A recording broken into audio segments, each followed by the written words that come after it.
OTB AM. With Gillette, put your best face forward with our new and improved razors. 7:30 on this Friday morning. You're welcome along to OTB AM. It's Eoin and Aisling with you right the way through until 10 o'clock this morning. You can drop us a tweet at Off The Ball or leave a comment on the YouTube stream to get in touch with us this morning. And Aisling, I'm going to cautiously say a very happy Freedom Day to you today. I feel like somebody who's just waiting to go into cold takes exposed here or something like that will be clipped up in a few months' time when everything goes to crap again. But let's say it. Let's say happy Freedom Day today and let's just run with it. Absolutely, Eoin. Yeah, and we need to make the most of it, as you said. We don't know how long it's going to last, but it feels like it. The front of the papers are so joyous, and it's great to see because it's been a while. It definitely has. So, yeah, hopefully it's here to stay. But I'm excited to be able to get out and go on a night out.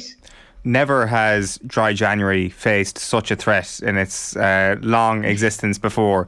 Like, if you are somebody like me who's gone a good 21, 22 days at this point, successfully navigating dry January without the distractions of there being, normal life, what do you do this weekend? How are people, if you're listening this morning, watching us this morning, if you're on dry January, how are you playing it if the government come out today and say, listen, lads, back to normal? I mean, it's a very, very challenging time for people like me, Aisling.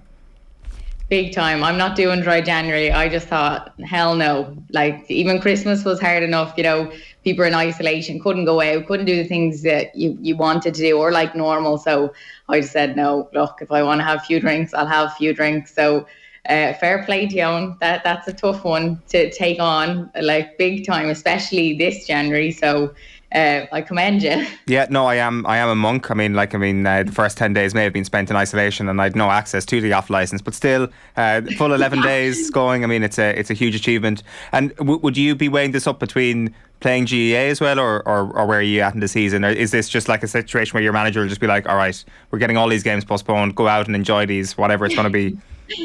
Well, at the minute now, we're only back playing from just Monday gone. That was our first session on the pitch, and we've new management in, so I'm still trying to read them, what the story is, what we're allowed to do, what we're not allowed to do. But at the minute anyway, we're still allowed to go out and all of that, and obviously go out at the weekend but be ready to train Monday sort of thing. So it's up to yourself. And I think when you're playing a good few years, you realise, right, I know at this stage what I can do and what I can't do. So I know, well, it's no Sundays going out if I'm training Monday, when the other younger girls on my team would be flying it. They'd be out college nights out, the whole lot, and I'd be looking on just jealous.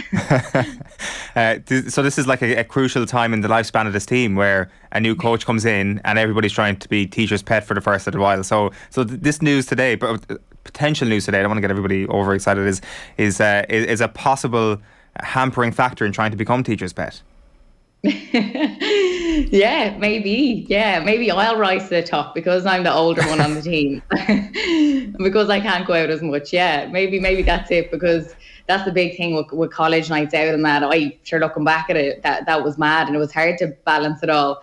So we have a lot of young girls on the team. I am the oldest one on my football team, which is it's tough to take. I'm constantly called the mom of the group, right? Which is a hard one. Yeah, big time. And I'm in my late 20s, so it's not the norm really. I don't think. I think a lot of other teams would have girls in their 30s and even 40s playing. So yeah, it's a tough one now. Geez, that's extraordinary to be the elder player on the team at that age is remarkable. Like, it's I put on Twitter last night that I think we should all have the ability to rewind our age 2 years at this point. As soon as I get the green light. I am with you on that. Thank you. Yeah. And I was wondering, like, is this just something that would appeal to 20-something-year-olds? And then I realised, no, actually, everybody ages, and everybody is 2 years older than they were 2 years ago, funnily enough, on that front. But I'm sure that's hammered home when you're looking around and thinking to yourself, geez, I am the old person on this team now. Oh, it's so tough. Like, and they make me feel even older. Like, they make me feel so old because they constantly say it. Like, oh, Aisling the mommy. Oh, Aisling's the old one. I'm like, here, we need to curtail this a little bit. This is hurting my feelings. You've also got to lead by example here a little bit. I mean, if you go out and tear the arse out of the rest of January, then I assume that will be the form for everybody else in the dressing room. Oh, they'd love that. They would absolutely love that. My team would be constantly trying to, where are we going? What night out? I'm like, I'm not able. And I suppose that shows my age again, so I have to try to keep up with them too. Absolutely. Well, fingers crossed it is something that does happen today. I think everybody's just kind of like, will it be tonight? Will it be tomorrow? Will it be Monday? Who knows? And hopefully then it lasts for forever beyond that, or for as long as possible anyway. There's loads of things to get into this morning, Aisling. We may as well start last night with Liverpool against Arsenal in the EFL Cup. We're going to have Martin Lipton with us in a little while to kind of picture the wreckage of what's been a turbulent enough little while for Arsenal in particular. But a couple of big storylines from Liverpool, Aisling, which is where we'll start this morning, not least with Eoin Kelleher, who is now, it seems, unless Jurgen Klopp really brings us a plot twist, is going to start a cup final at Wembley, I think. And again, this is just something that came to my mind 2 minutes before coming on air, so I haven't fully checked this, but I think he could be the first Irish player to start a cup final at Wembley since Damien Delaney. I think Conor Hourihane would have come off the bench in one of the cup finals a couple of years ago, but I think the first starter since Damien Delaney will be Eoin Kelleher. And it's not even a situation, Aisling, at the moment where he looks like the backup keeper or the understudy, while Alisson is obviously a better goalkeeper at the moment. You'd be very hard pushed to find a better number 2 goalkeeper across the Premier League at the moment. Big time, and I think that's why Klopp loves him so much, because to be able to call on your second goalkeeper as such, but he plays like a first, another brilliant performance again. He has so much faith in him, and yeah, it's brilliant that he's got the opportunities in the cups, and I think that's the way that probably Klopp sold it to him in a way. You'll get the opportunities. We've seen in the first half that super save. It was unbelievable from a free kick. And he just keeps making them again and again. So it's just brilliant to see him doing so well. And I just hope that he does continue to get more opportunities. And by starting in the Cup at the end of February, the final, that's great for him. And it's more experience behind him. But he's something else. What do you do if you're in his position at the moment? Like, do you feel that he is still capable of learning from Alisson and learning from whatever it may be, 15 to 20 games max a season, where he gets maybe a Champions League dead rubber or dead rubbers at the end of the campaign, gets the EFL Cup, gets the FA Cup, and maybe a couple of Premier League games here and there? Is that enough if you're looking at next season for him to start pushing forward, and even in the context of Ireland start saying, listen, you can't be picking Gavin Bazunu ahead of me given I'm playing all these games for Liverpool? Or do you think he actually needs to get out of the club and even on a loan move this summer? Yeah, it's really, really tough. Like, you just want him to be playing games, and for a young lad, that's what he should be doing, to gain that experience, to push his career on as far as it can go. And I heard Shay Given talking about it too, and he sort of said, look, he needs to go and he needs to get playing as much as he can. And I was sort of on the back of that thinking, yeah, definitely that's what he needs. He needs game time. But then I just heard him speaking a little bit more, like Eoin speaking a bit more about Liverpool, of how much he loves it there and all of that, and how he's learning from Alisson. So it's a tough one. You obviously need game time to further your career. So yeah, I suppose if Klopp has an understanding with him, and you never know what can happen. Obviously you never want players to get injured, but you just never know when his chance could come up, and it could be the best moment in his career, and he gets a chance. So at the moment, I think what he's doing in Liverpool is brilliant, and he's making a difference. He's making a name for himself by being a number 2, which is very, very tough to do. So I just think, at the moment, I'd maybe stay put where he is, because he's making moves, and maybe see, I don't know, the next transfer window, what happens. But at the moment, I think he should stay put, I think. Just looking at his stats here, it's 6 appearances so far this season, so saying 15 to 20 is probably a healthy enough stretch on my part. He's probably in a similar enough position to someone like maybe Divock Origi, who has made 10 appearances so far this season. And obviously Origi, he would probably benefit a little bit more. There's more positions for him to come into.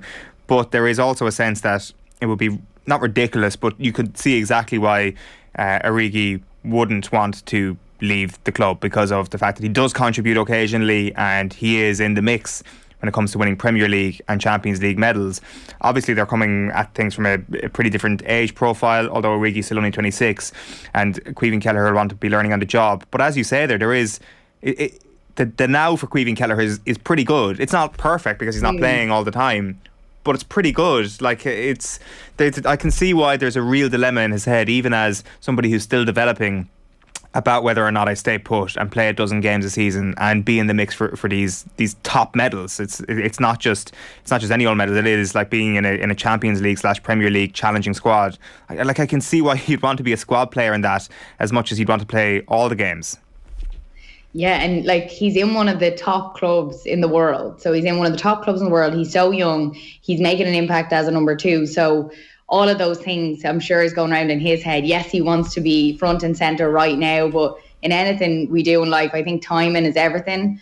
And if he just bides his time, keeps working away at his craft and learning from people all around him, making his impact every time, which he does, which is tough when you don't always have game time to make such an impact when you do get these games, you know, because sometimes it can take you a bit of time to get into it. But with him, he's just straight in, and you see the type of saves he's making, and he's natural. He just belongs there. But yeah, I just think timing's everything. He's going to learn from all of this, and we're going to be saying his name for a long, long time to come. So I think at the present moment, he should stay put. That's just my view. I don't know, Eoin, what do you think? Like, you're kind of talking me around to it this morning, and that's kind of like why I'm kind of looking into his appearance figures. That it's different to a lot of other players at a lot of other clubs, that if they are the understudy and getting whatever it is, a dozen games a season, and playing for an Arsenal, for example, and not being in Premier League or Champions League contention, like, I think that's just a different scenario to being somebody who is a squad player to a team that can win everything. They're not going to win the Premier League this year. They might win the Champions League. They might, but there's a chance that they come away from the season with nothing. But, like, I mean, is there a point where you kind of say to yourself, listen, I am developing, but at the same time I kind of want to get my hands on all these medals, and I am contributing. I am playing these cup games. I am putting a bit of pressure on Alisson. I have played in the Premier League. Like, I mean, the performance against Chelsea on the back end of Christmas was an excellent performance, and I will contribute something possibly over the course of the Champions League. So it's different. It's a very, very complicated one. It will be much easier if he was playing for a mediocre club or a more mediocre performing club than Liverpool. It'd be easier for me if he was De Gea's backup or Aaron Ramsdale's backup, even though I see last night people saying that potentially he's better than Aaron Ramsdale. So I don't know. I think that it's a bit of a minefield for him. I think Liverpool know exactly what they want here. Liverpool want to keep this guy. Like, this has worked out very, very well for Liverpool. That one of the guys coming through their own club has been so outstanding and really looks the part and is consistently improving. I guess one of the other questions will be, has he done enough in his window over the last month to persuade Stephen Kenny that he's better than Gavin Bazunu? It's extraordinary that he isn't the Ireland number 1, and it's just testament to how good Bazunu has been and the depth of options that Ireland have at the moment. Paul Quirk has been in touch on YouTube to say Alisson is injury prone and has to travel for a lot of internationals, so Liverpool's second choice will get more and more games, and that's a really good point. Like, as far as goalkeepers go, he is injury prone and he plays for Brazil. We saw that obviously at the start of the season, like, quite a bit of crossover between the international breaks and the actual domestic leagues. Is that going to be something even into next season when you've got a condensed calendar due to the World Cup potentially? So he could be eyeing that up next season and saying to himself, I can get to 15 to 20 games next year. So it's a brilliant situation for Caoimhín Kelleher to be in, and another excellent performance from him last night. We're going to have Martin Lipton with us in about 10 minutes time to chat through some of the rest of the football. Tottenham against Chelsea, a big fixture this weekend as well, so we'll get his take on that and where Spurs are at the moment. Matt Doherty, another big element coming from Tottenham. Just on the GAA front then, Aisling, like, I mean, we were chatting to you last week, and I think Mystic Aisling this time predicted Kilcoo to win the club championship. I don't think anybody was overly shocked to see them winning healthily last weekend, but I guess your neck is on the line for them to go all the way over the next little while. You were showing us great pictures from Kilcoo last week on Friday's show, a place absolutely mad about their football, and they were out celebrating last weekend, I think. They were, yeah. They went out afterwards.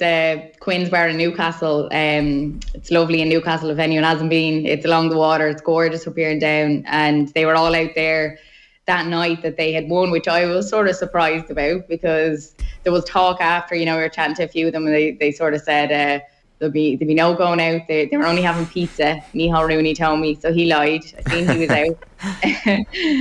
But they were all out. And look, I think that's really important. You need to celebrate those big wins. The Ulster Championship final does not come around too often. You don't win them every day. So I definitely think getting out and celebrating them and all of that plays a part, as a team coming together. So I think it's a great thing they all went out. But the thing that strikes me about Kilcoo is they've obviously won a lot of down championships at this stage. So you think that they get, maybe not complacent, but that it gets a little bit old that they're winning so much. but it never does. Like the fans, the supporters, the lads themselves, it is just as if this is their first win ever. Like that is constantly the vibe you get from them.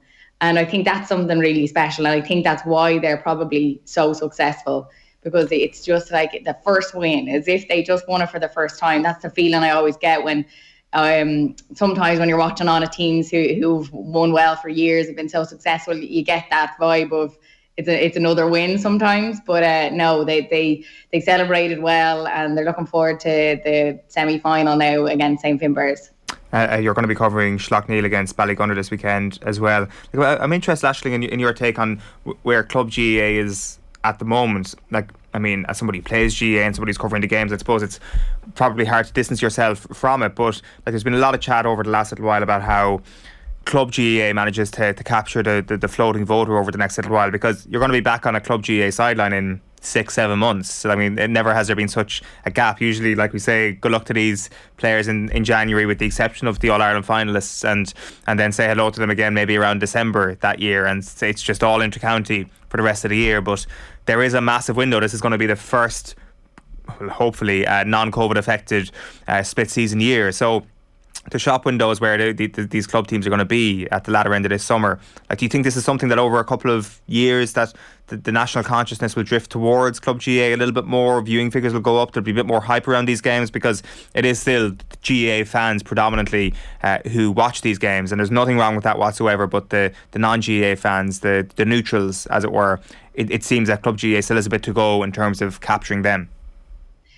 Yeah, it does have a bit to go, but I think unless it's visible, unless it's out there, it's on TV, it's in the papers, it's covered quite a bit more, how are people going to get behind it? So I definitely think it needs to be on a higher pedestal, that we can see it more, and we fall in love with these type of people and players and characters. Because even the last day at Kilcoo, like we just played out there on, I think it was Monday, of Bobo Kane, the goalkeeper for Kilcoo, and what a character he was. And like, you'd never see him, you'd never hear about him if he wasn't playing for his county. And with Kilcoo, they have majority of the lads, a lot of them do not play for Down. They're some of the best players in the county. They don't play, so we'd never see them otherwise. And this is the same across the board in many clubs. A lot of people don't play for the county for many reasons, other than just not being good enough. A lot of people just decide, look, I work, I this or that. It's a high level of commitment, so they don't do it. So if we just had like a more visibility for a club, that we would see it more, we'd get behind it more, then, you know, I think we would grow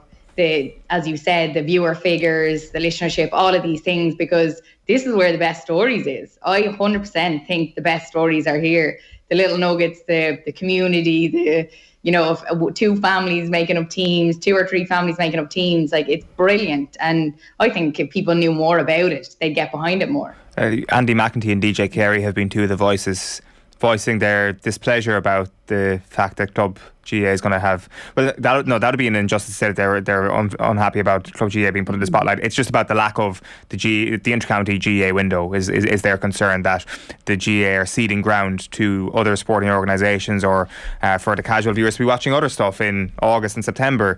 Is that something you go along with at all, or would you reject that? No, they need to think about club players. Like, they're probably just thinking more the county setups and following them. But like, what about club players that are in the background, waiting?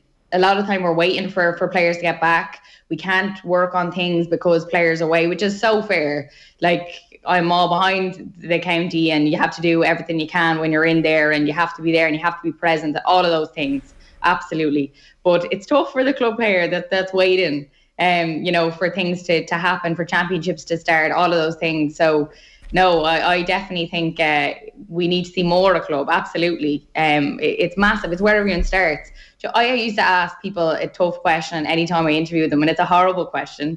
But I used to ask, what would you rather, if you could, an All-Ireland with your club and All-Ireland with your county? And every single person came back to me and said, an All-Ireland with your club. This is where it starts. This is where it begins.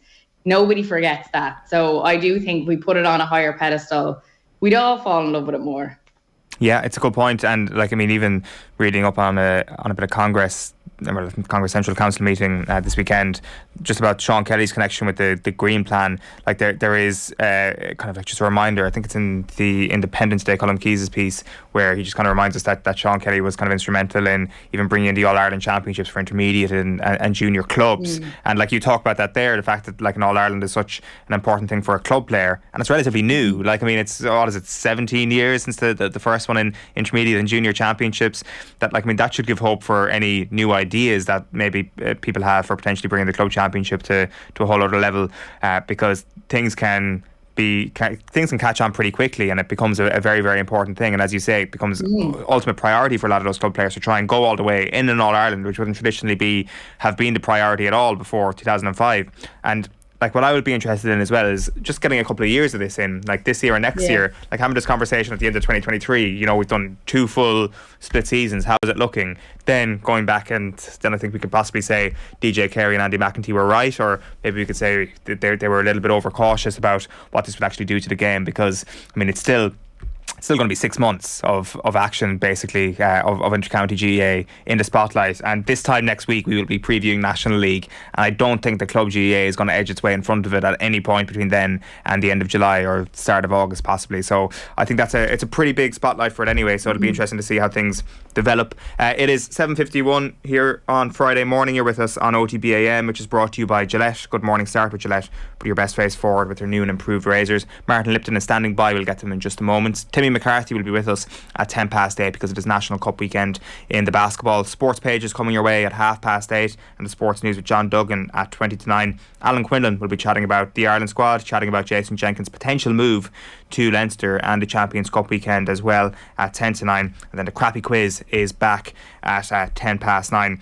The NFL then from 9:30. Jeff Reinbold from Sky Sports was on with Nathan last night, looking ahead to the divisional weekend in the NFL. Right, at 7:52 on this Friday morning, delighted to welcome Martin Lipton back to the show. Good morning, Martin. How are you keeping? I'm very well, thank you.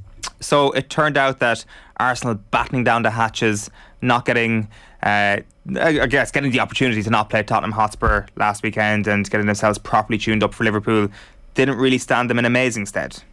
No, they were pretty much third, weren't they, rather than second. It was a comfortable victory for Liverpool. They took the goals well. You might look at Ramsdale slightly for the first, but it could have been more as well. I thought Liverpool were excellent. They really were. And without Salah and Mane, they still had a threat. Jota was outstanding, wasn't he, in his movement, took his goals extremely well. Arsenal looked like the team who was shattered from overplaying in a massive North London derby on Sunday. Surprising that, given that they didn't. When you consider the energy that Tottenham had on Wednesday night, or Tuesday night rather, it's right, Wednesday night, yes. It was quite interesting to see Arsenal being so leggy. Now look, we know that they have struggled with various things, with injuries, with COVID, and obviously then Partey come back and was nowhere near ready to play, and it showed with that ludicrous 15-minute cameo. But there'll be questions being asked, I'm sure, at Arsenal over why they were just so poor. Just before that, Mark, just on Diogo Jota, because you mentioned him there, where does this guy rank in terms of the great signings of the last 3-4 years? He's certainly got to be up there, hasn't he? He's done a really good job. Look, it's great to play for a great club, and playing with those super players makes you more confident, I'm sure. But also, he's then got to grasp the opportunity, and he has. And he's scored lots of goals, and he's always a threat, and he makes great runs. And I think he's been absolutely outstanding for Liverpool since he went there.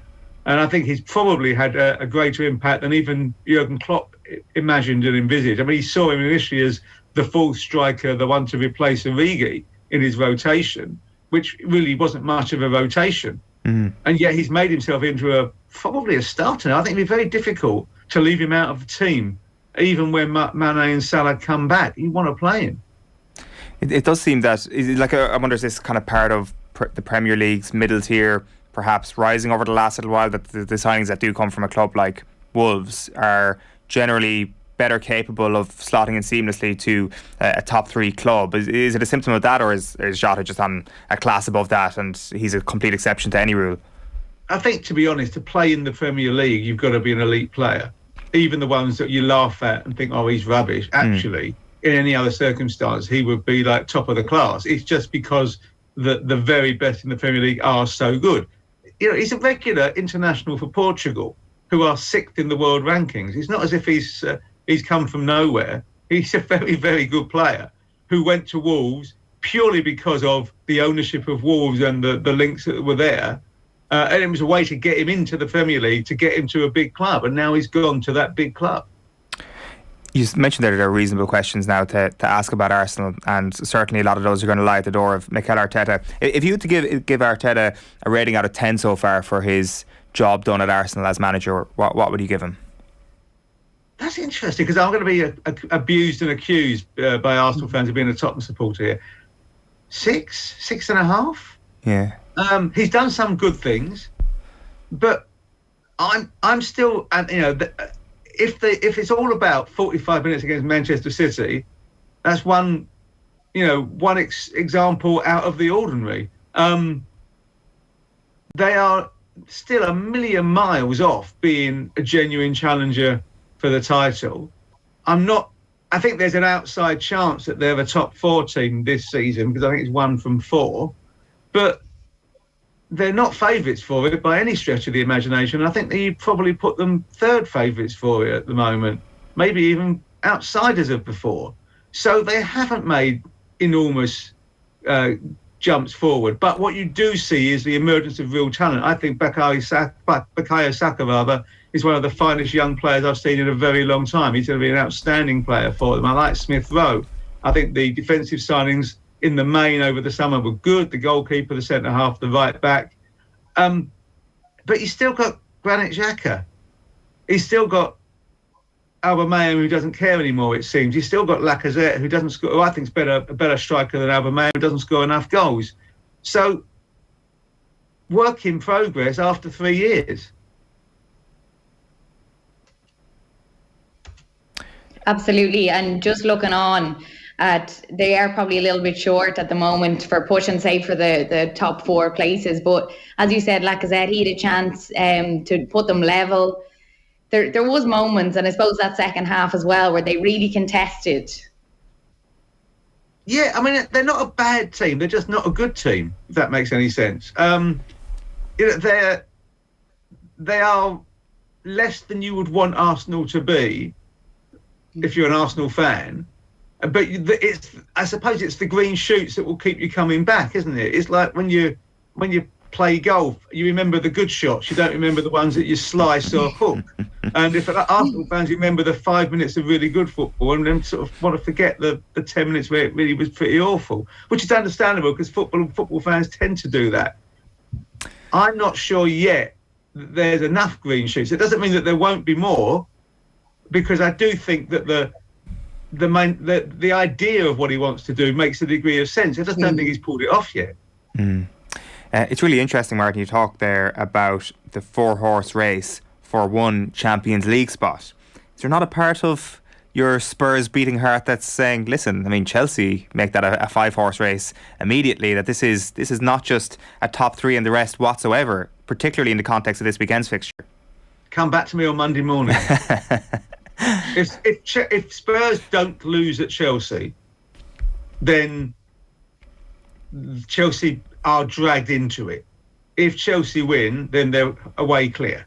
Because if even though Spurs with 4 games in hand nominally could overtake Chelsea 11 points behind, I don't think that will happen. If Spurs are 5 points behind, or even still 8 points behind with 4 games in hand, with Chelsea having won in that would have been 2 wins in 10 in the league, and questions being asked, I think it would be a different scenario. But as it stands at the moment, the equation, I think it finishes City, Liverpool, Chelsea, and then +1. And I think that realistically, that would be the right way to look at it. Then on Tottenham, there's a couple of different things we want to get into here. Let's start with Harry Kane. Obviously, his form has improved drastically. I think you said it before Christmas. It's like it would be ridiculous to suggest that Harry Kane is going to stay this uninspiring for this long, and he has really come back to a really good level of form over the last little while. Ralph Rangnick during the week was saying that Paul Pogba he'll happily come back into the team and he'll happily play well, even if he's trying to push a move elsewhere. Do you have that sort of sense about Harry Kane at all at the moment, or are moves away from the club not motivating or as motivating as they were potentially last season? I would point you to his reaction at the final whistle. He was the one who stormed over to the fans. He hadn't scored the goal, he just made it. He was celebrating as wildly as any of those supporters. You don't do that if you're thinking of getting out, I don't think. Look, I've always said, and I stick to it, I don't think Harry Kane ever wanted in his heart to leave Tottenham. He just felt he couldn't stay. And he was right to feel that. And he was right to be looking at Manchester City. And he expected Manchester City to do what they said they would do, at least, or he was told they would do, which is pay whatever it takes to get him. That was his belief. And in his head, I think he'll feel very let down by Manchester City because they clearly didn't. They offered anything between 80 and 90 for a player that they knew they wouldn't get for less than 125. And that really just made Daniel Levy even more determined he wasn't going to sell. Even so, he wasn't happy. He looked at the appointment in the summer and thought they're playing for 10th. And he was right to, because it was a shambles of an appointment. And everything has changed. Because he sees with Antonio Conte a manager who only settles for winning things. Now, it may be that he won't win things this year, and he has to get the players he wants to change things to make them better. But Kane can see with that sheer intensity of this manager that the club at last is serious.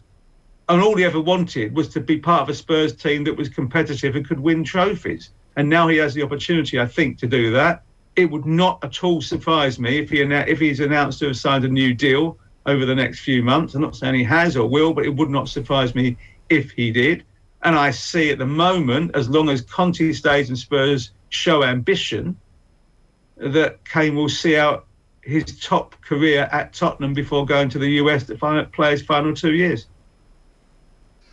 Well, he definitely looked comfortable at the minute. Like, obviously, there was all that talk with Man City and everything like that, but now he looks so on form. He looks like such a massive threat in front of goal always. Is it something that he's maybe buying into everything a little bit more?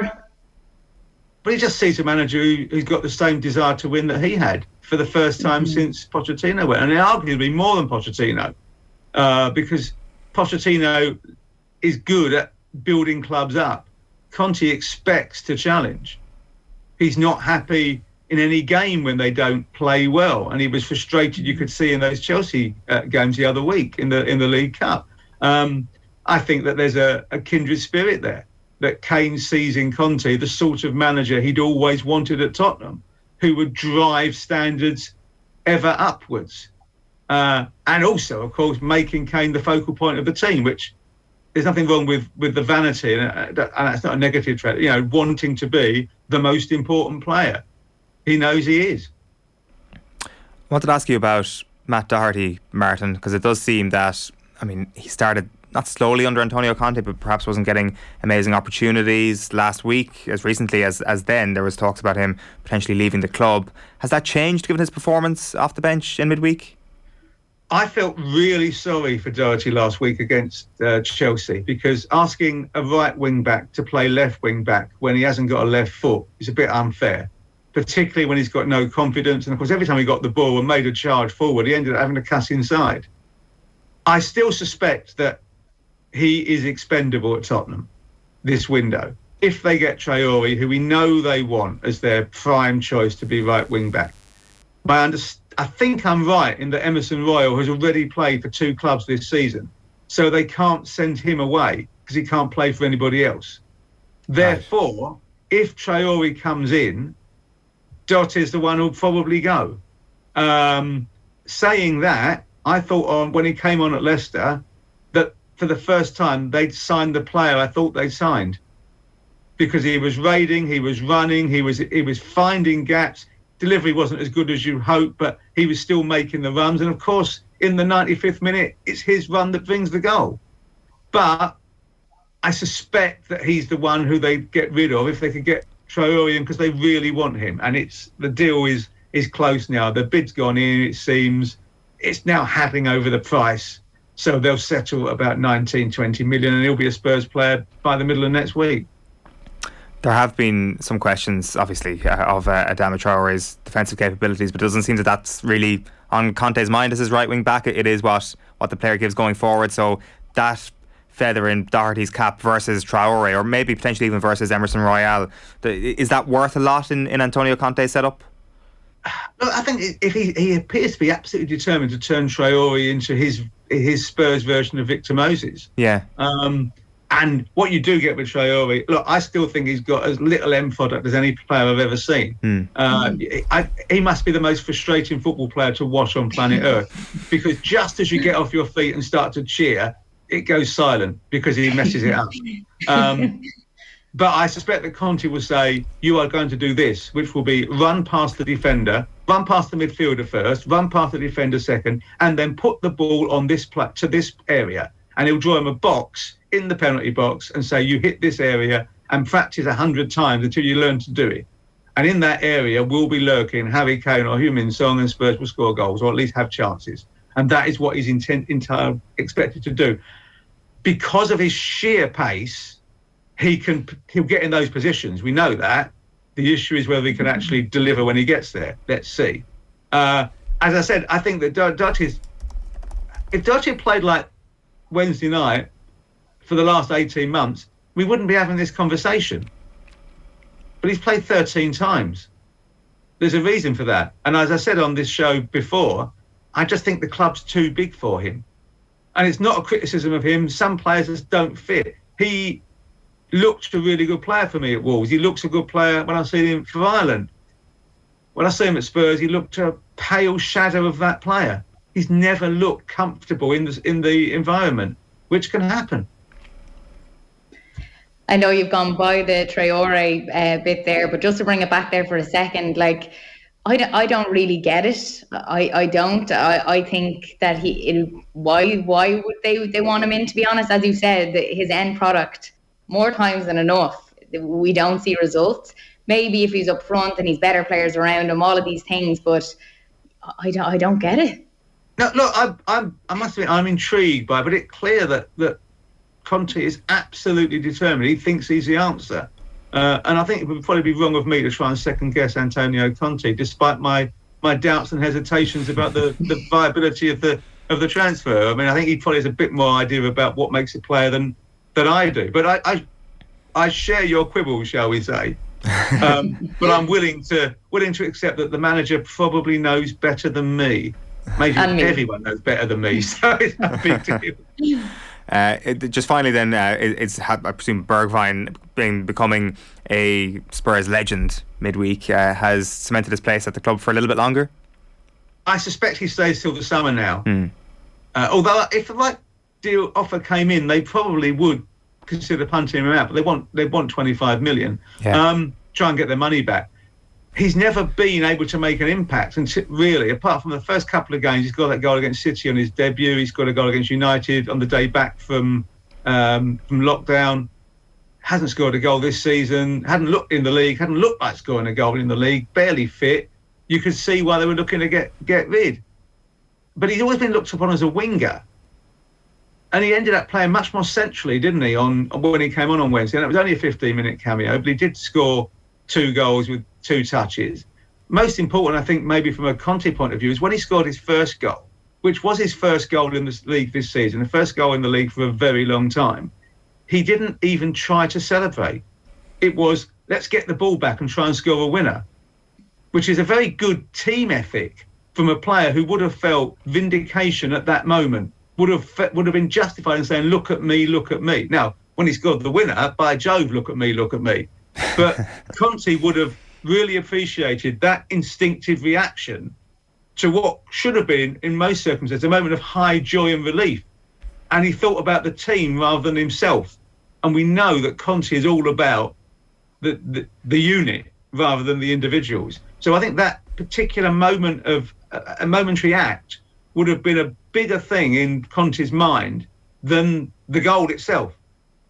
Yeah, and definitely even a sense that Conte is starting to show signs of making some of these players better players, which is a brilliant sign if you're a Tottenham fan. Martin, thanks a million as ever. Great stuff. Take care. Bye-bye. Martin Lipton there on the line, and our resident Spurs OTB fan Bobby Dwyer says Hugo's staying, Paris Saint-Germain taking in Ndombele, Romero, Dyer and Son to come back. Fourth nailed on for Spurs. It could yet be third for Spurs, as we heard there. Ask us on Monday is the line from the Tottenham fans. Huge fixture this weekend against Chelsea. It is 10 minutes past 8 on this Friday morning. We got a packed show still to come on OTB AM. We'll hear from Alan Quinlan. We'll get the latest from the Australian Open and the Abu Dhabi Golf Championship with John Duggan. Up next though, we're chatting about the National Cup with Timmy McCarthy. OTB AM. This is OTB Sports Radio. Off the ball's the best, number one. It's the GOAT of sports apps. Talk about the greatest of all time. Nathan, you know Big Joe. Big Joe's the greatest of all time. He's the GOAT. We know it. So every single time. Yes. It's tough going. It's tough for my ego. I'm going to say I'm the Djokovic of this scenario. I love it. This is OTB Sports Radio. Download the OTB Sports app now. OTB AM. With Gillette, put your best face forward with our new and improved razors. You're welcome back. It is 8:11 on this Friday morning. OTB AM is brought to you by Gillette. Good morning. Start with Gillette. Put your best face forward with their new and improved razors. It is National Cup Finals weekend in Tala. In the men's final tomorrow at 6 o'clock, we've got Neptune against Tralee Warriors, and then on Sunday at the top tier, and the women's final is UCC Glanmire against DCU Mercy. Delighted to welcome Timmy McCarthy back to the show, former captain and coach of the Ireland team, Blue Demons legend, of course. Timmy, how are you getting on? I'm good, Eoin. How are you? Yeah, very well. National Cup Finals weekend then, is this something that brings back great memories, horrible memories, or what's the first thing that comes to mind? A combination of both, actually. I missed the first final actually in 1984, which was played in the Oblit through injury, and then 85 was the Neptune Stadium, and probably the game that set the whole National Cup sort of mythology up and excitement. It was a packed Neptune Stadium. I probably 5,000 or 6,000 people back in the days when health and safety wasn't as severe as it is now, and Neptune beat us by a point when they scored on the buzzer in a very controversial game where we led all the game. And we were actually leading by a point, but there was a mistake in the score sheet. So with 20 seconds to go, we went for a score, even though we were a point up and could have held the ball. They stole the ball. Terry Strickland got a brilliant steal, went coast to coast and made a layup. 93-91 on the scoreboard. Then they realised there was a mistake, so it was 92-91. They got the cup. We lost. We went home with our heads hanging. They were delighted. Basketball was buzzing, and the cup took off from there. So mixed memories, as you say, but great competition. I'm happy you brought that up to me, because I may or may not have been flicking through Hanging from the Rafters last night on that 85 Cup final. It's not an easy memory for you, is it? Like, I mean, it's I guess you're giving us a kind of a jovial enough recounting of it, but at the time this was a massive scandal from a Blue Demons perspective, wasn't it? The fact that the score was essentially wrong and that your approach to the game had been altered by it. Oh, completely. And it's as time goes on, it doesn't get easier. You just accept it, because obviously you can't change it. But it was a big issue for us at the time, because two things were relevant that year. We were the kingpins at that point in time, and Neptune were coming. They were a young team and they were coming, and it really set them up. That victory set Neptune up, and the players did nothing. The players just played. It was fantastic players. They had two Americans, Ray Smith and Terry Strickland. We had Dale Roberts and Jasper McElroy. So between McElroy and Smith, you were the two best Americans probably ever to come to this country, and the stadium was packed. And it reminded me a bit, like the USSR American 72 Olympic Games, where there was again controversy at the end of that game in Munich. The Americans lost it by a point, and felt as bad, I suppose, about their defeat as we did about our defeat, and it was controversial. 3 weeks later, actually, when we played them in the league decider, and again they scored on the buzzer to beat us by a point to win the league. But there was no issue. It was a fair result. They got the score on the buzzer, so we had no complaints that. But as time goes on, the memory of it, still hurts. The fact that it was the first television or cup final televised, even though it wasn't live, it was recorded.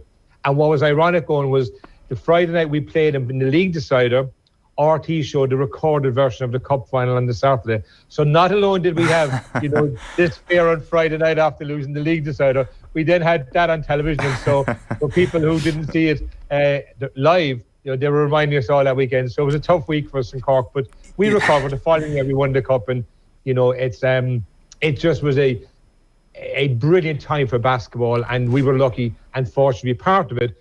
But with any sport, come highlights and lowlights, and that definitely was one of our lowlights in my career in the Demons. You make the USA-USSR 1972 comparison there, but people don't realise that Neptune Blue Demons was a way worse rivalry than that experienced in the Cold War, I suspect, Timmy. And Kieran Shannon even put it in his book that the 1985 Terry Strickland steal, which was right in front of your face, I think, wasn't it? It happens right in front of you. The pass was going to you. That was basketball's version of the Seamus Darby moment. Okay, Eoin, you didn't have to remind me the pass was coming to me, because I was getting set up to hit the winning basket, and Strickland long arm stretched out and took it from me. It really was a Cold War in the best intentions, because we both lived, in the same part of town. We're both in the north side of Cork City. The clubs were probably a mile apart from each other in reality. We played in the Parochial Hall at the top of Spring Valley Drive. They played at Neptune Stadium at the bottom. So it really was rivalry at its most intense. And the fact that, both teams were very successful, and as I said earlier, they were coming. Who would have known if we had won that game? Would they have come? You just never know as history would unfold. But it was intense rivalry. It was, the two best teams in the country for many, many years. Like in my career, I have 3 National League wins. I have 8 runners-up, and they have 7 wins. I have 7 runners-up to them. Where there was always nip and tuck between us, a basketball, going in for us or going in for them in that sense. But it really was intense rivalry. And what was brilliant about it was the fact that, we played against each other very hard. We played then on international teams. I was very friendly with Tom Wilkinson, and still am to this day, who was one of their stars at that point in time. So it was neighbours playing against neighbours. It was families divided amongst families. It really was a civil war in a basketball sense rather than a Cold War. And we were fortunate in that era to be part of that show. And Timmy, just when you spoke there about losing in 85 because of the scoreboard, because I'm sure you would have did different things in the game. You would have held the ball, you would have did different plays, you wouldn't have went for the score, all of these things. Thinking back now, years on, I often wonder, when people lose games like that, does it get any easier? I'm sure it maybe gets easier in a small sense, but do you always think that was the one that got away, or does it always play in your mind? I know you said you went on and won the following year. It always actually plays on your mind, because the reality was we had, back then in basketball, if you were fouled in the bonus, you got a 1-and-1. You get 2 free throws now, but you got a 1-and-1 then. So 1 free throw, if you made it first, you got the second. And within the last 2 minutes, Dale Roberts, our American, had 4 of those opportunities, 4 1-and-1s. To change the scoreboard correctly. It actually happened with about 2 minutes and 30 seconds to go. The whole controversy evolved. And it just shows you, actually, the fact that, what's that, nearly 40 years later, I can still tell you exactly when it happened. 2 minutes and 32 seconds. Doesn't obviously indicate I've forgotten this really in any way. But what happened was Thomas Sullivan shot a 3-point attempt and missed. And Ray Smith got the rebound and put it in. And we were 89-82 up. And they changed the score to 89-85 instead of 89-84. And I can remember saying to the coach at the time, the scoreboard is wrong. We actually are ahead, even though I was playing. And he kept going to the bench for the next number of minutes saying the scoreboard is wrong, the scoreboard is wrong. Dale Roberts missed 4 1-and-1s, which would have changed the scoreboard. So it was 91 all with 29 seconds to go. And at that time, it was a 30-second shot clock. So we could have kept the ball. And the only thing they could have done was foul us and put us to the free throw line. And give us a chance to again change the scoreboard. But because we were told it was 91-90 piece, we went for the score. And Strickland got a brilliant steal because John Cooney was our point guard, great point guard. He passed the ball a couple times to the right, and I was on the left. And as I snuck in, Strickland was coming out. I went in behind Strickland, and I hoped that Cooney made a fake. And as Strickland came out, passed it into me, and I'd have been wide open. But John just flicked the ball automatically, and Strickland got it and he was just gone. And despite John's great efforts, you know, Strickland was just so athletic at that point in time. And it was a brilliant score from their point of view. It was brilliant for basketball for everybody else except us. You know, we were the only people that didn't appreciate what it did, because when it appeared on television 3 weeks later in the recorded version, there was so much excitement, guys. There was so much, you know, interest in it, obviously from the media at that point as well, that, you know, the following year RT decides to show the Cup live, and that really set the Cup off in a different atmosphere over the next 20 years at that point in time. Absolutely. It's that sort of rivalry as well kind of was such an intriguing storyline for everybody trying to tap into it, even for people outside of Cork.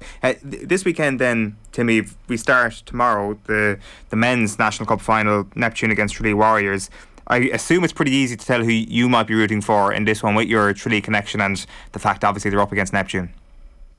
Completely. There's no doubt in that. You know, it's I mean, I'd love to see Galways win this. I really would, because I think Tralee have you know, really wanted the Cup for a long time. It's a long time since they won the Cup.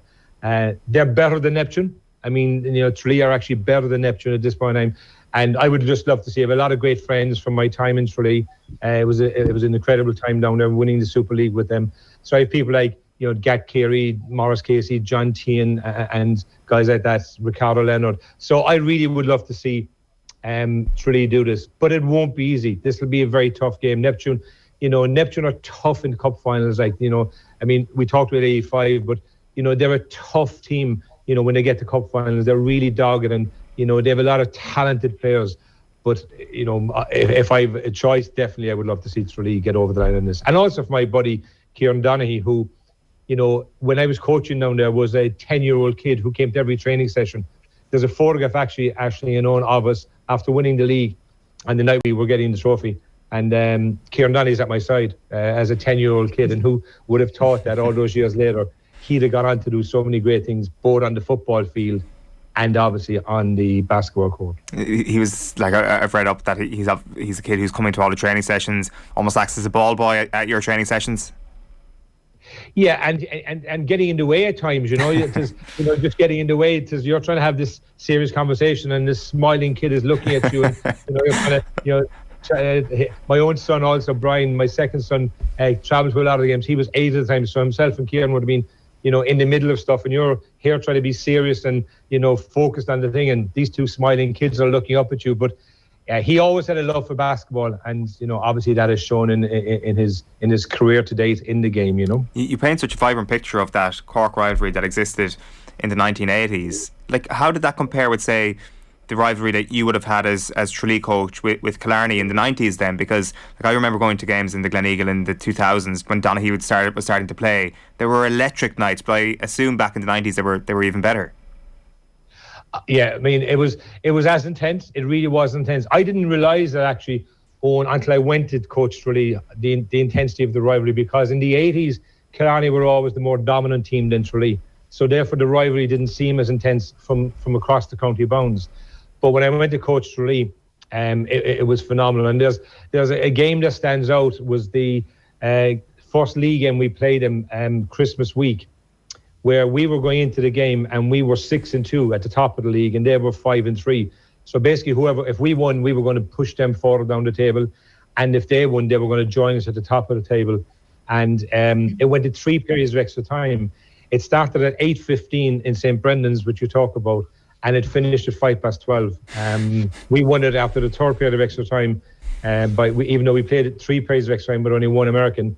We were 27 down in the game in the first half. We were being blown out in the first half, and we recovered and equalised close to the end of the game, and then won it in overtime. So that night I left Killarney with my wife Anna and my 3 kids, and realised the rivalry here is almost as intensive as in Cork. But obviously, when you're a player in the Cork rivalry, guys, it just feels different, because you're a player and obviously you're from the locality in that sense. So there was 20 miles of difference between Killarney and Tralee, which gave it a slightly different rivalry.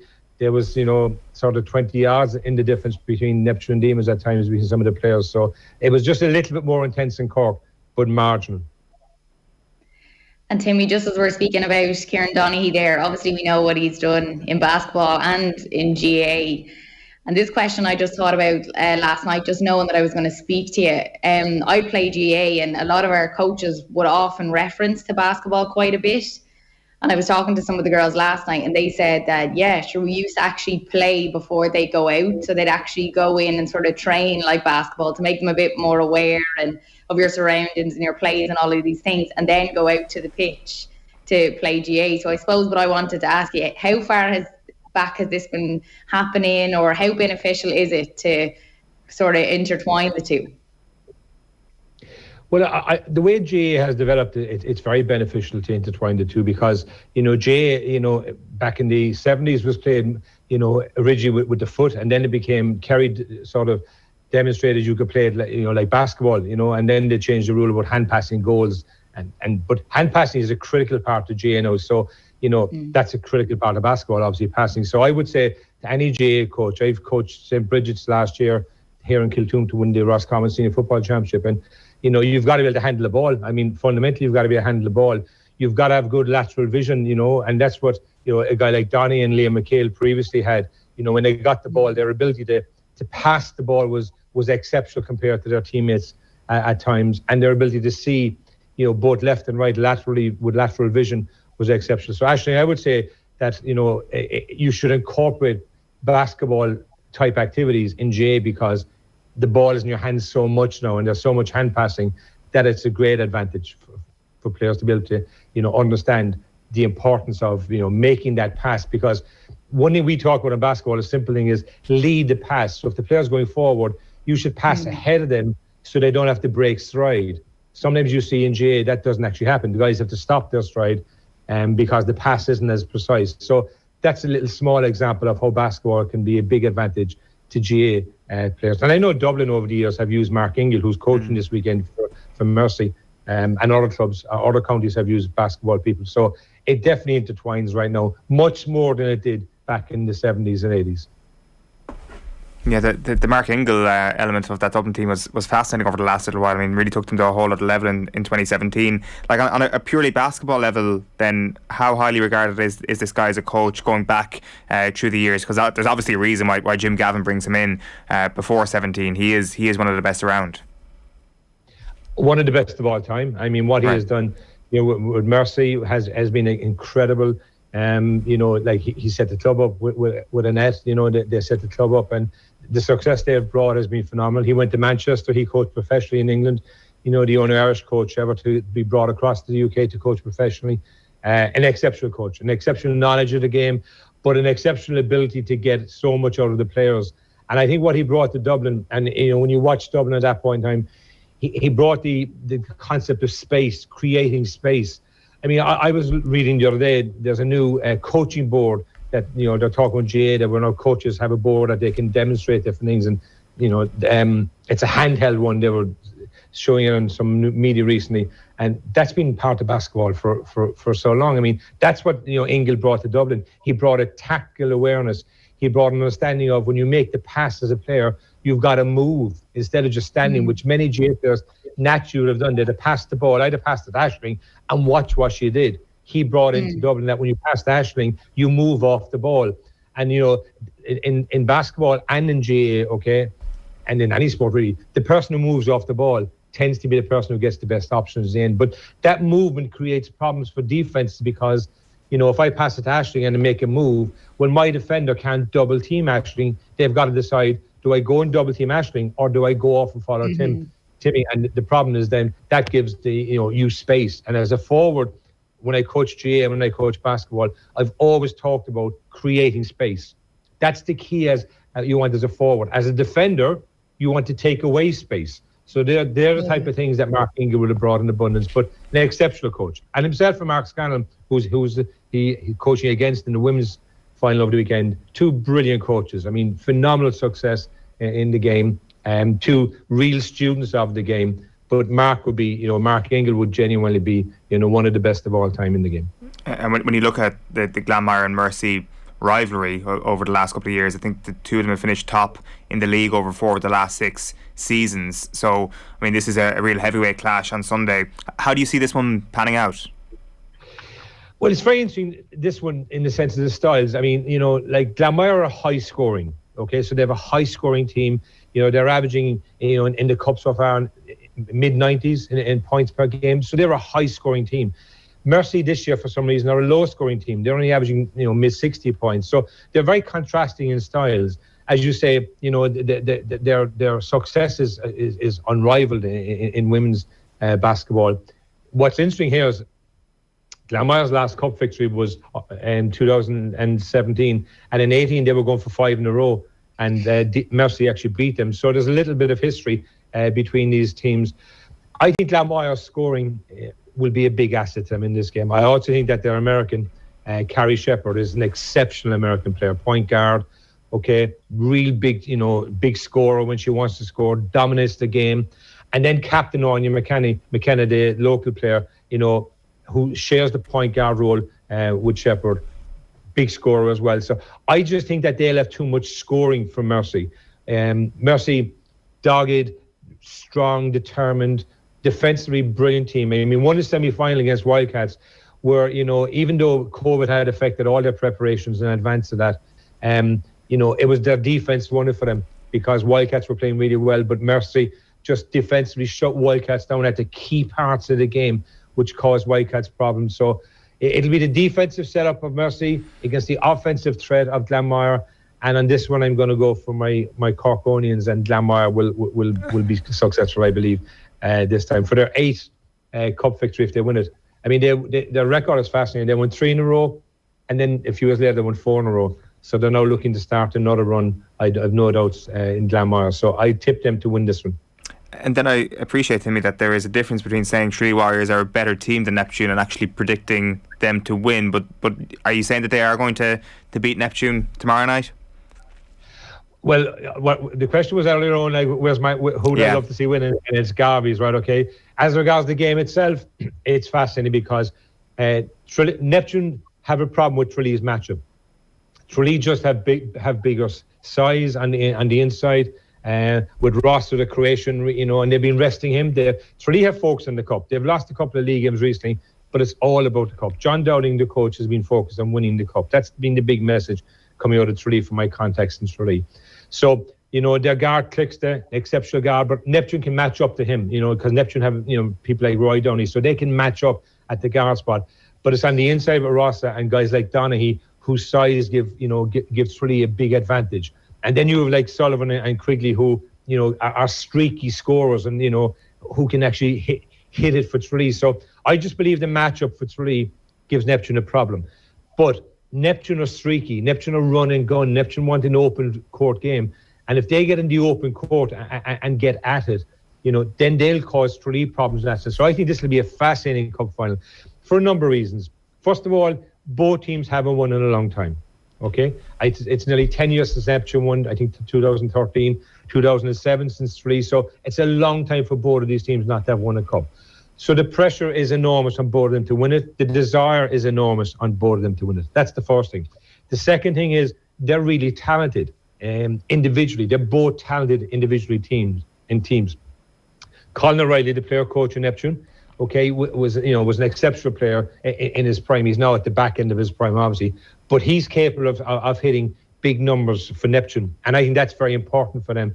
Roy Downey, an exceptional point guard, but I just think that the run and gun of Neptune has limitations, and I just look in Tralee and I just like what they have on the floor. But the big secret for Tralee will be Kieran Donaghy. And don't forget this, it's not only 5 or 6 days since a Cork team, denied Donaghy in the Munster Club Championship, right? Okay, so he's obviously hurting after that because it was a big defeat for Stacks last weekend against the Bars. And he doesn't want another defeat to a Cork team in another prestigious event a week later. He was phenomenal for them in the semi-final. Not in scoring, he scored 2 points, but his control, his organisation, when they were really struggling, he picked up a couple of rebounds. He got a defensive charge. He made 1 or 2 nice passes. So he'll be vital to Tralee's ambitions to win this weekend. And, it's just set up for a brilliant cup final. If both of them perform, Tralee will win. If Tralee are slightly off and Neptune perform, Neptune will win. If Neptune are slightly off and Tralee perform, obviously Tralee will win. But to me, I just believe, if I was sitting as a coach, who would I like to be coaching? Not from a point of view of rivalry, but as regards talent, I just believe Tralee have just a little bit more in the edge. In the depth, they have more depth, and they have a bit more, I believe, of variety on the floor. And that's Eoin and Aisling why I give them a slight edge. I don't think it'll be a massive blowout, but I do give them the edge. I think that they just have enough weapons that if one weapon isn't firing, they have other weapons that can fire in the final. And that's what you need when you get to a cup final. You need, weapons firing. You need people to step up, because it's a big environment. It's televised. It's a full house in the stadium in Dublin. And as I said, you have history. You have history of the fact that they haven't won in so long, and they're two clubs that, expect to be in the winning of events, regularly. So it's a big game for both teams. Tralee just have the edge from where I sit looking at it. Very interesting. We've had 5 Dublin winners in a row in the Men's National Cup. That's not going to be the case, obviously, this weekend. Just one more to put to you before we let you go. Shane01 has been in touch in our comments asking, who does Timmy support in the NBA and who's his prediction to win it this year? And they said in block caps, Downtown. Okay, so the team I'd support currently, Boston Celtics were my team all my life, so I'd be a Celtics fan, right? But I love the way Golden State play. I just love the way Golden State play.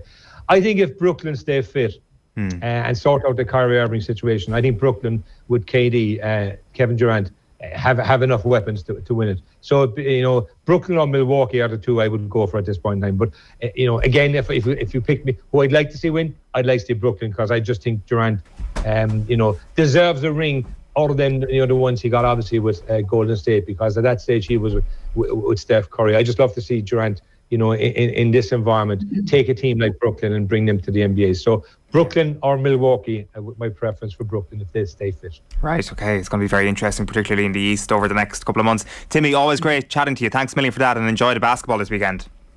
Look forward to it. Thanks, Ash. Thanks a million, Timmy. Cheers. Timmy McCarthy there, Irish basketball legend, former captain and coach with Ireland, Blue Demons legend, of course, there. And the fixtures, the main 2 fixtures this weekend, was obviously a heap of other ones as well. The men's final, Neptune against Tralee tomorrow at 6 o'clock. And then the women's final is Glanmire against ECU Mercy at 5:20 on Sunday. So it's going to be a busy weekend in Tala. Delighted that John Duggan is with us in the studio. Good morning to you, John. Eoin and Aisling, how are we doing? Yeah, all good. Bad news this morning, sad news this morning, that Meatloaf has passed away. Yeah. We've had so many conversations. Well, sorry, yourself and Ger have had so many conversations about music from back in the day while I've looked on, wondering what you're talking about. But in fairness, Meatloaf was one of my mother's favourite artists. He came to Killarney about 15-16 years ago to massive fanfare. I don't think anybody's gone through life, regardless of what age they are, having not listened to some Meatloaf at one point or another. Well, you say Bat Out of Hell, you're immediately going to know it's Meatloaf, aren't you? And that's the legacy of somebody who's one of the greatest selling rock artists of all time. Jim Steinman was his composer. He was born Marvin Lee a day. He's passed away very sadly at the age of 74 in the United States. And Bat Out of Hell was released in 1977. I was born a year later, and the year later I think is when it kind of started hitting the charts. And even if you look at the front cover of it, it's iconic front cover on the motorbike, and he had a very distinct style, and he was a real showman, and like Dead Ringer for Love or Took the Words Out of My Mouth. And then about 15 years later he had that comeback, I Will Do Anything for Love but I Won't Do That, and when his kind of second coming, as it were, number 1 album across transatlantically across the United States and the UK, and just very sad news today. And just when you hear that sound of Meatloaf, you'll just know it's his music, and that's not an insubstantial legacy to leave, even though he's very sadly passed away. That's it, John. It's a really distinctive sound, and I know that Eoin was saying there that he didn't really know too much being the age he is, and I'm a little bit on that as well, but even friends of mine really would have been massive fans, and I think that shows of just what type of artist, if you can have that legacy. Absolutely. And I got a Meatloaf album for my birthday one year. My sister gave it to me because it was around the year of my birth as well. So it's once again, back in the day, it'll be all vinyl, and vinyl's obviously had a comeback in recent years, and to be able to penetrate not just the United States but worldwide, it just shows how much of a talented artist and a showman that he was. Yeah, absolutely. So sad news this morning if you're just joining us. Meatloaf has passed away at the age of 74. John, there is loads happening in the world of sport. As much as at 8:30 in the morning there is, Irish time anyway, we've got the golf, we've got Australian Open tennis, and obviously a bit of breaking news elsewhere as well. Yeah, well, Shane Lowry is 5 under par for the tournament through 17 holes of the second round of the Abu Dhabi HSBC Championship. So he's 4 shots behind leader Scott Jamieson. A bit of a topsy-turvy round for Shane. Rory McIlroy has just teed off from a level par. Padraig Harrington now 1 under for the competition with 2 holes of the second round to play. So I hope that Rory would do better today. 4 birdies, 4 bogeys yesterday. But Scott Jamieson really has this tournament in his grasp if he can have another good round today, because Victor Hovland is hovering around there, but Jamieson at the moment has got a nice bit of a cushion. Over at the American Express tournament in California, we have Seamus Power going great guns again, 7 under par opening round, 3 shots off leaders Patrick Cantlay and Lee Hodges. Graham McDowell also with an excellent opening round of 66 for 6 under par. We all know that Diogo Jota was the man last night, 15 goals in all competitions now this season for Liverpool, a 2-0 win over Arsenal in the second leg of their semi-final of the Carabao Cup. So Liverpool will now play Chelsea in the final on February the 27th. Will Queeving Kelleher playing that game? You'd hope so, you'd like to think so. Another clean sheet for him last night. Trent Alexander-Arnold, excellent again in that Liverpool performance. We have Hugo Lloris signing a new deal at Spurs. We have Adam Ida hopefully on the Norwich team sheet again tonight after his goal against Everton the other day. He will be playing against Watford this evening hopefully and getting on the score sheet again. A real 6-pointer in the Premier League down the bottom. At the tennis, as you were saying there, Eoin, Melbourne, Australian Open. No real shocks today. Wins in the women's singles round 3 for Victoria Azarenka, Maria Sakkari and Barbara Krejcikova. We have Alexander Zverev at the moment, the 3rd seed in the men's singles, 2 sets to love up on the Romanian qualifier Radu Albo. We also have Rafa Nadal in action shortly against Karen Khachanov, and then Naomi Osaka is just out. She is taking on Amanda Anisimova in the first set there. At the moment they're playing, and Ashley Barty is the number 1 seed. She is also playing against Camilla Giorgi very shortly, but no shocks in Melbourne. Racing today at Dundalk. Owen and Aisling is at 20-4. I have a lot coming on this weekend as well. We were chatting to Martin Lipton. Go for it in terms of what's going up this weekend. Well, we're going to try and get a medal at the Winter Olympics. I know you've spoken in the past to the likes of Seamus O'Connor and Bubba Newby. They're both on the show tomorrow on the Saturday panel. They're in Innsbruck at the moment. So we're going to speak to 3 of the Irish Olympians ahead of the Winter Olympics in Beijing. Also Football Saturday as always. Shane Keegan is going to join Johnny and plenty more besides in Football Saturday, with Man United taking on West Ham in the 3 o'clock kick-off tomorrow. So off the ball Saturday and News Talk from 1 o'clock tomorrow. Then on Sunday we've got 2 commentaries from the Champions Cup, Stade Francais against Connacht and also Munster against Wasps. So lots of good sporting commentary and conversation for all the listeners over the weekend. Good stuff. And sorry John, I was just going to make the point that we were chatting to Martin Lipton earlier on, and be interested to get your take on it, because Aisling doesn't think that Adama Traoré would be a great signing for Tottenham at the moment. Doesn't see it. I can absolutely see where that's coming from. His end product, while getting to that end place, has been outstanding, has been missing at times this season. Would he be a good signing for Spurs? Well, it's how much he can be polished. Like Victor Moses was polished by Antonio Conte back at that when he changed that Chelsea formation and won the title in 2017. As much as I was in pain about that because Spurs finished second that season, so end product has been a long time coming for Adama Traoré and it still hasn't happened. So yeah, and Paul Quirk has been in touch, one of our commenters, saying Traoré isn't going to develop that much more at this point. Well, that's it. And I saw him like when he played for Villa, and like when he got the ball, like it's whoa. Give him the ball a bit like a rugby winger. Yeah. But yeah, you got to have the end product, whether it's Trent Alexander-Arnold style and assists or goals. And I know he scored there recently against Southampton.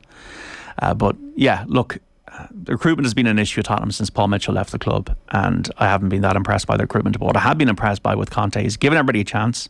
I think players like Ndombele and Ali are gone, but I think other players like Winks have got second chances, and Davinson Sanchez is another one as well that possibly has got a second chance. I do think he'll bring a lot of players into the club.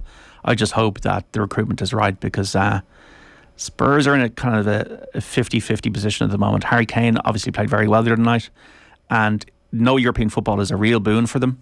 And if they can get into the top 4, it can be a real propeller under Conte. But if they don't, if you're not playing the Champions League, the Europa League is a drag. Teams don't be playing in the Europa League. I don't find any. If Spurs won the Europa League, I'll be whatever. So I just feel that it's a pivotal season for 4 clubs. I would say 3 clubs. I do think West Ham will drift. I think West Ham don't have a big enough squad. They can see too many goals. I think it's between three clubs, Man United, Arsenal and Spurs, that top four position. And I don't know what's going to happen at Chelsea, because Chelsea, who are a club that were looking ahead of them, now might be looking behind them. Especially if Spurs win. Yeah, on Sunday. Now, Spurs were absolutely shambolic in that first leg of that Carabao Cup semi-final. They were dreadful. Have to be better than that, and hopefully the Leicester win will allow them to be, because confidence is a huge thing, and Harry Kane again playing better. But it's really important, this battle between these three clubs, I think, for that fourth spot, and it's going to be a real determinant, I think, of their fortunes next season. Yeah, I agree. It's going to be massive, especially for the summer and the moves that they'll want to make to take the next step up, to potentially break the top three over the next little while as well. John, enjoy the weekend. All right, Eoin and Aisling, have a good time. Yeah, good stuff. It is 9:15 on this Friday morning. We are turning to Celtic, Aisling, because Celtic have looked towards the J-League and they said to themselves, I like that guy, I like that guy, and I like that guy. And Ange Postecoglou and his influence, I guess, managing in Asia has really paid off at the moment. Big time. Ange is a revelation. That's what I say about Ange Postecoglou. It's brilliant to see. Yes, we had few new signings. We've seen them in action against Hibs on Monday night. They won 2-0. Maeda, he got his first goal within 4 minutes. He's a new signing from Japan. He's sort of like pacey, powerful striker who chases everything down and really has an eye for goal. And he made a dream start to his Celtic career. You could only dream of having those goals in the first 4 minutes. So it's brilliant to see that. You have Atate as well, who's also from Japan. He looks classy. He offers Celtic something different, I think, in the middle of the park. He had a man of the match debut. It was actually really funny. He was chatting on the sideline. He was taken off, and he didn't realise. And obviously, at the moment, English is probably a problem for him. I'm sure he's learning, but he's not sure of the language. And they announced that he was man of the match, and he's just looking around him, and the players are telling him, like, it's you. And he's like, me? And it's so funny. So brilliant to see a man of the match performance as well from him. And I think with him, it's brilliant to see him in the middle of the park, just spraying passes around, like really pinpoint passes too, which I think Celtic have lacked at times. And with him and Kyogo front as well, I'm really excited to see them link up. Kyogo's been out now with an injury, so we haven't seen it yet, but I do think those two will be magic together. So I'm excited about that. You have Gucci as well, who came on the last 15 minutes, also from Japan. I think he'll be a bit more maybe of an impact player. He's very good, like fast pacey runs and attacks. He's well able to break down sort of pack defences. So I think he'll be one to watch as well. And of course, to mention as well, Johnny Kenny, one that Ange says is for the future. He comes over from Sligo Rovers with great pedigree, and even for an Irish point of view, hopefully we see him have a good international career as well. So, really exciting. And Matt O'Reilly as well signed yesterday. So, loads happening in the Celtic world. It's hard not to look ahead to the Old Firm on the 2nd of February. I know they're playing, I think, 3 times between now and then, between the Scottish Cup and between the Scottish Premiership. 4 points of a gap between themselves and Rangers with the same amount of games played at this point. Like, that is just such a pivotal fixture. Like the fact that it was pushed back, the fact that it does go into February, maybe later than usual, than we'd be used to at the start of a calendar year. Like, it just sets this up beautifully, assuming that they do get over the line against Hearts and against Dundee United. This is it, yeah, and it does set it up nicely. The fans are back as well, so that's great, because it's good they got pushed back, because you definitely want the fans in there for that game. Rangers slipped up against Aberdeen on Tuesday night, so as you said, it's 4 points now that separates them. And it'll just put pressure, I think, on Rangers if Celtic can get the win. But there's probably a big thing to note is a lot of players could be missing on international duty for that game. So it remains to be seen who's going to be out. But there's talk of Tom Rogic, Kyogo, maybe the other 3 Japanese boys, and maybe even Carter Vickers. So that'll be tough. But I suppose on the other end of that, you have the likes of Morelos, who's got called up for Colombia as well. So he won't be there. And obviously the African Cup of Nations as well is happening, so there's players of that. So yeah, it will remain to be seen what sort of game we'll get. But I suppose if both sides are missing players, you'll be able to match them well and looking to get the win, because this will be a pivotal moment. We haven't had the best record over the last number of games against Rangers, so this is a chance now with the new squad really getting it in with Ange and everything coming together. I think this could be a big moment in his career at Celtic. For sure. A lot will be told over the next 2 weeks on the Celtic front. We've got a comment in from James McCullough, who is not a happy camper. He's been watching us over the last couple of days, clearly. He said, after the hurling power rankings yesterday, I checked the betting in the UK and Galway are second favourites. Will clearly needs to give his head a shake with his 9th place ranking for them. We've had previous on the show where Galway people haven't been... I'm not sure where James McCullough is from, sorry. I shouldn't state that, but I assume that most Galway people wouldn't be happy with Will's appraisal of them and putting them in at 9th place in his pre-season hurling power rankings. But we've seen in the past that Galway people do not take too kindly to being completely written off. Quite often they do prove people wrong.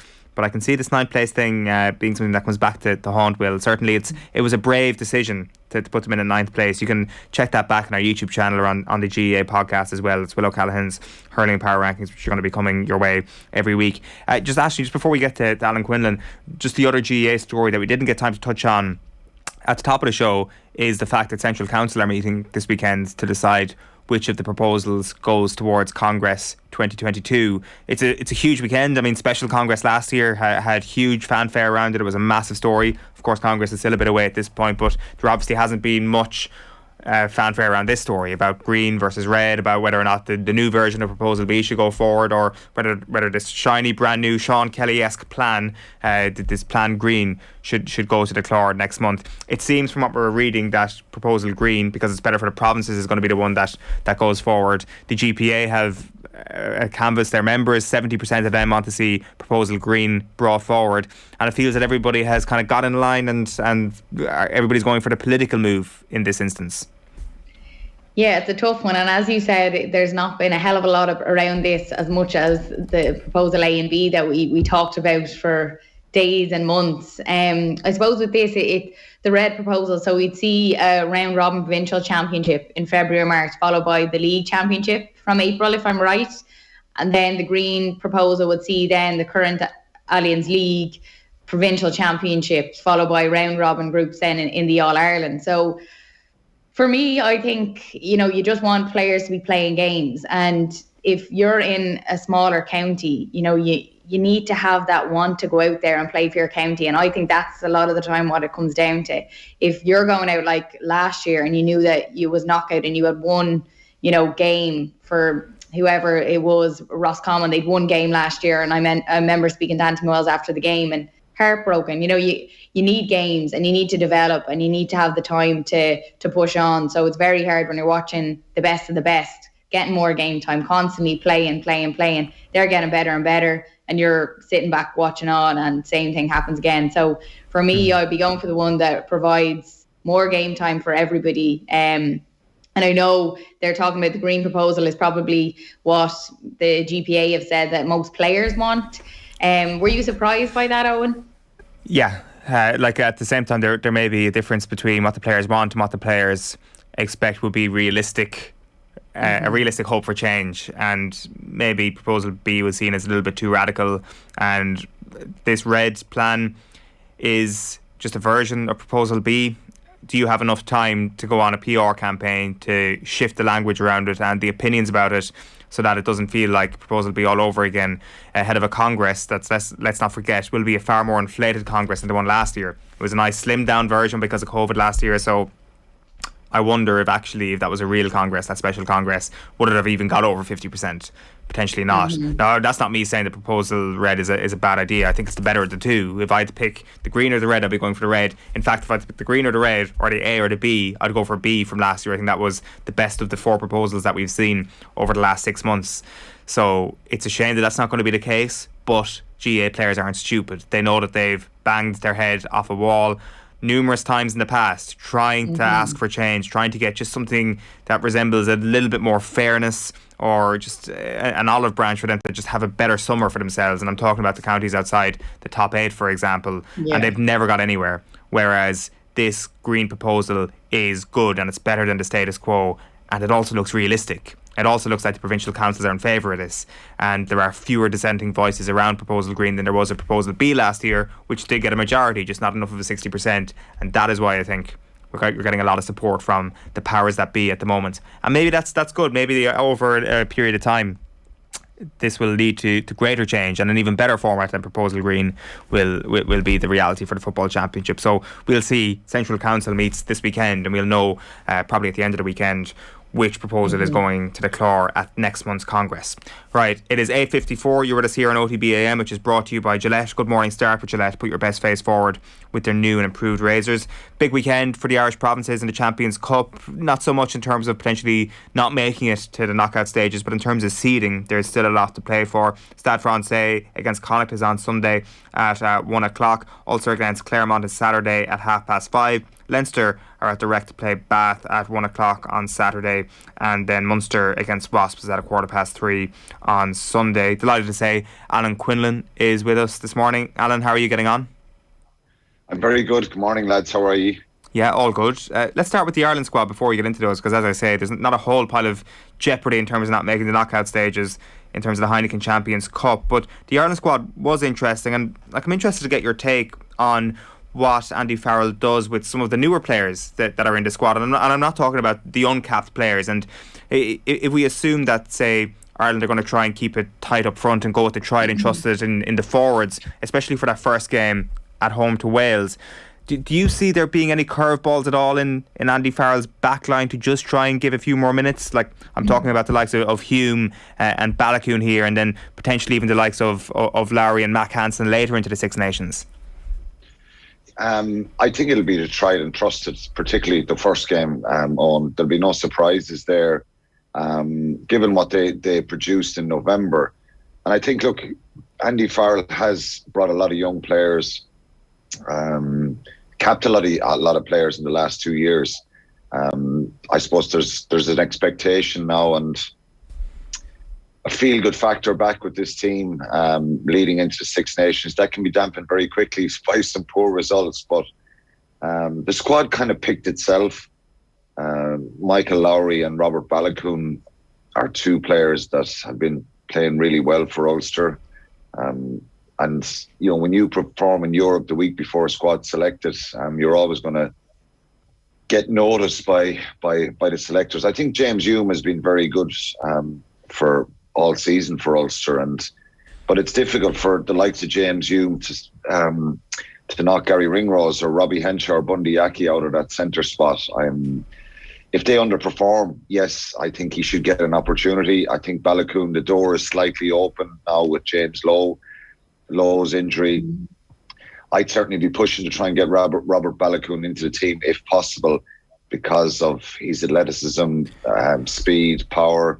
He's a big guy. Obviously, he needs to get better in certain areas. Like, you know, you can pick holes in young players, a young player's ability like his, but there's going to be no real curveballs. I think Gavin Coombs is someone that from Munster who is back playing well. I think he's found some form, but it's going to be so difficult to dislodge Caelan Doris, Peter O'Mahony, Jack Conan, Josh van der Fleer, all these guys who played really well. So opportunities maybe against Italy, which unfortunately we were speaking about this every year, but I think Andy Farrell will probably make some changes in that game in round 3. In fairness, Balakoon starting the first weekend of the Six Nations would be granted injury enforced because of James Lowe's situation at the moment, but that would be something that we wouldn't have maybe seen a month or two ago. So, like, is that something you actually expect to happen, or do you expect Andy Farrell to go for potentially the safer option, not necessarily a bad one at all, in Andrew Conway?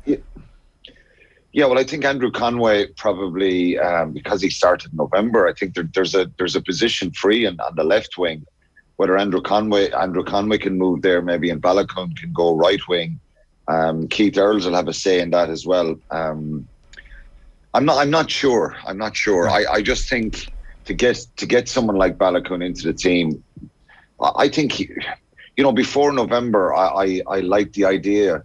This guy has just got out and out pace. He's obviously his game has to develop a little bit more, and dealing with the mental pressures of playing international rugby, it's always you have to see how the player goes. But I think he's a confident player, and he's, like I say, he's got that incredible gas. So to get someone like him into the team, and even with Conway's pace in the other wing. It's a shame for James Lowe, because I think he answered some critics in November.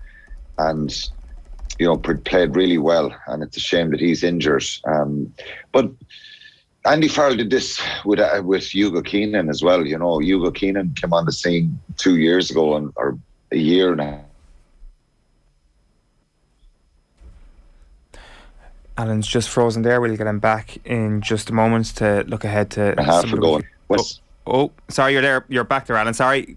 Keep going. Apologies, you just dropped out there for a second. Yeah, my apologies. But look, I think he's certainly in the mix, and but it's hard to see any other changes before the Welsh game, because the team probably picks itself from November. Yeah. And just moving on to the Champions Cup, a great weekend ahead in that as well, Alan. I suppose the big game probably is the Connacht game, knowing that they've a lot on the line against Stade Francais at 1 p.m. on Sunday. So I suppose for them, they need to win this game to go to the last 16.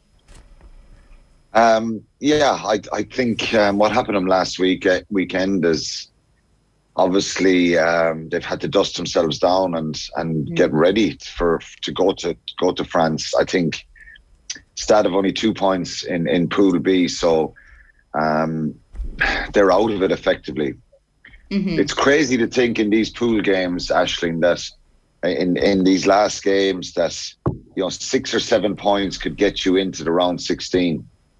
In both the pools, it's crazy. There's probably 2 to 3 teams in each group who are out of it, but it's not as competitive as we would like. Certainly, I think the postponed games that were given as draws certainly affected it being more competitive this weekend. Connacht could lose the game and still go through on 8 points, but I don't think they'll want to take that chance, and I don't think they'll have major issues against Stade on Sunday. I'd be very surprised if Stade Francais' approach to this game was in any way showed a lot of desire to win it. I'm sure they'll pick a team, and professional players go out in the field to try and impress the coach. And sometimes it's even more dangerous if you pick squad players, because they want to make a name for themselves. So it's potentially a tricky one for Andy Friend and Connacht, but I think they're going to be too strong, and I think I'd fancy him to not just to win it, but to get a bonus point win on Sunday. Physically, it's going to be a test, because Stade Francais have a big side, big pack of forwards, but Connacht dismantled them pretty easy in the sports ground when they played. So they've just got to get themselves mentally right for this, and I don't see them see anything but a win here for Connacht. And just when you mentioned they have to get themselves mentally right, to lose the way they did against Leicester Tigers last weekend in the 79th minute, they had an 18-point lead at one stage. It's very tough, I think, for them to come away and understand what happened there.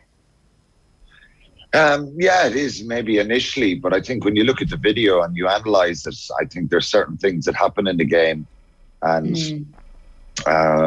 just a little bit of control defensively, coming up with some big tackles, staying switched on, all that stuff. And I've been in games before, actually, where you're in that position and you let a lead slip or things go wrong, and I don't think they want to keep hearing about their growth and development. I think that game was there it was won, but you're playing against a very good side, and teams don't switch off, and good sides don't switch off, and Leicester are a very good side. So it was a harsh lesson for Connacht.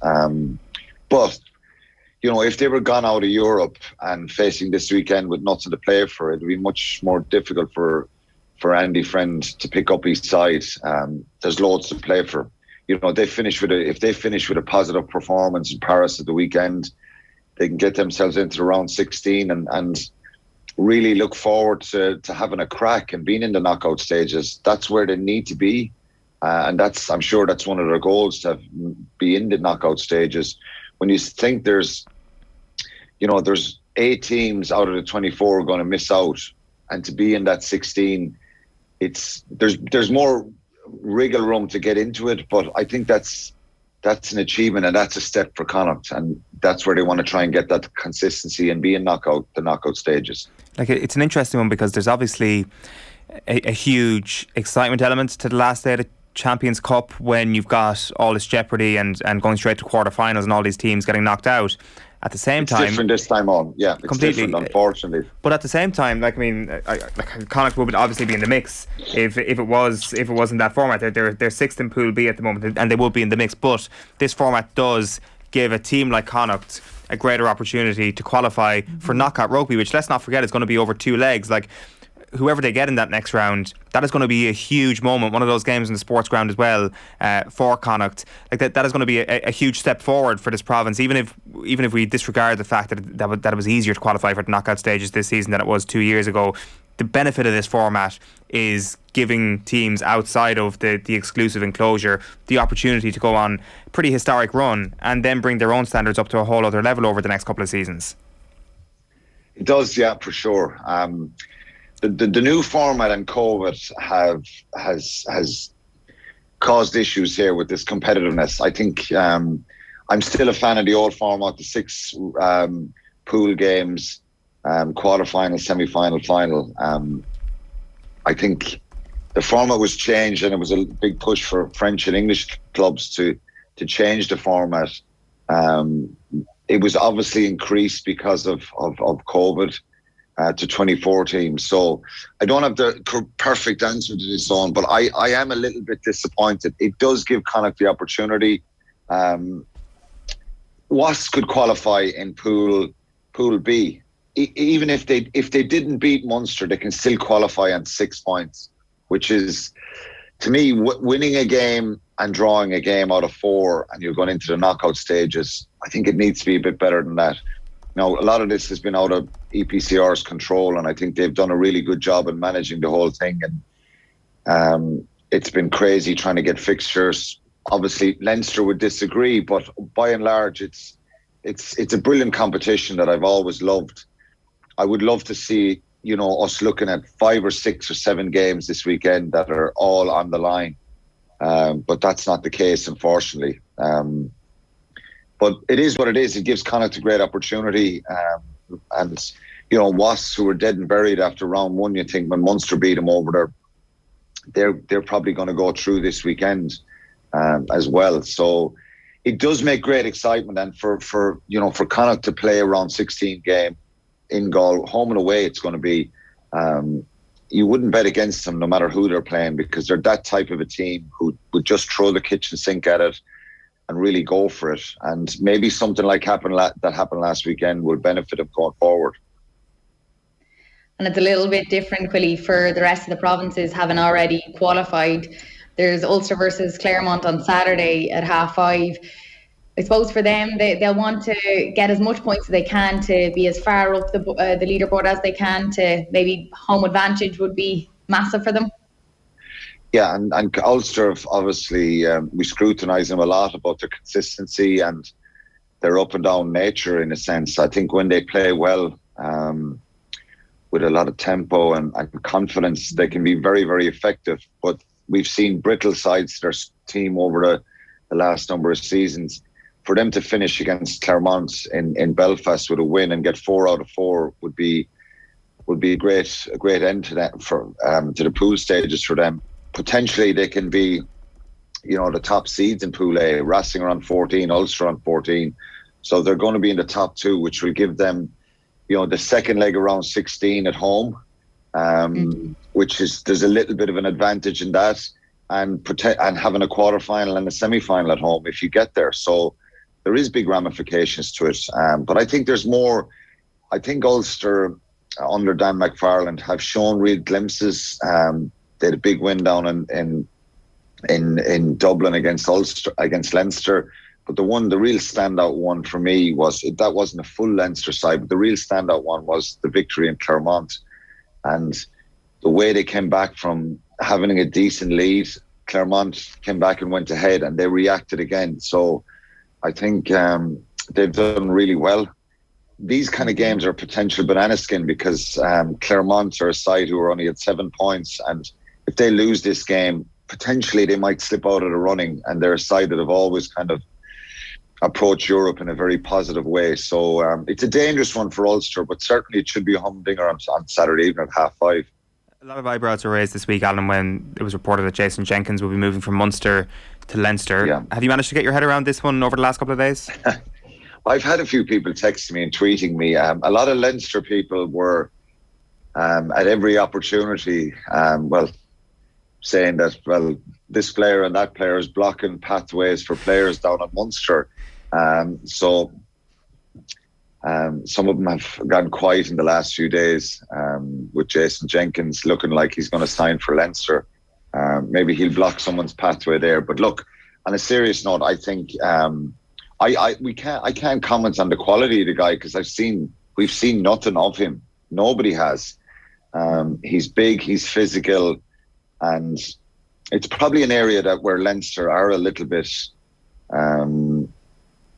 light, and having a physical presence like Jenkins come in certainly makes sense. But it's kind of strange that Leinster lose a lot of players over the years. Now they're gaining one back from Munster, but I think there wasn't room, obviously, to keep him in Munster with R.G. Snyman staying on. Thomas Ahern has come through, and Eoin O'Connor, Finian Wycherley. So I think it didn't make sense for him to stay. And maybe he'll be a very good signing for Leo Cullen's side. Yeah, it's an interesting one for sure. Alan, great stuff. You can check out the Red 78 podcast as well for a good preview of the Munster game this weekend as well. Thanks a million. Cheers, thanks lads. Cheers, Alan Quinlan there on the line. It is 11 minutes past 9 on this Friday morning. You're with us here on OTB AM, which is brought to you by Gillette. Good morning. Start with Gillette. Put your best face forward with their new and improved razors. James McCullough has been back in touch. He was texting us earlier on about Will O'Callaghan's power rankings, protesting Galway's position. They're in at 9th, remember. He says, "Hi Eoin, I'm from Manchester, but my family are from Fermanagh. Will's rankings almost had me putting money on Galway, but their odds are too short for it to be worth the punt."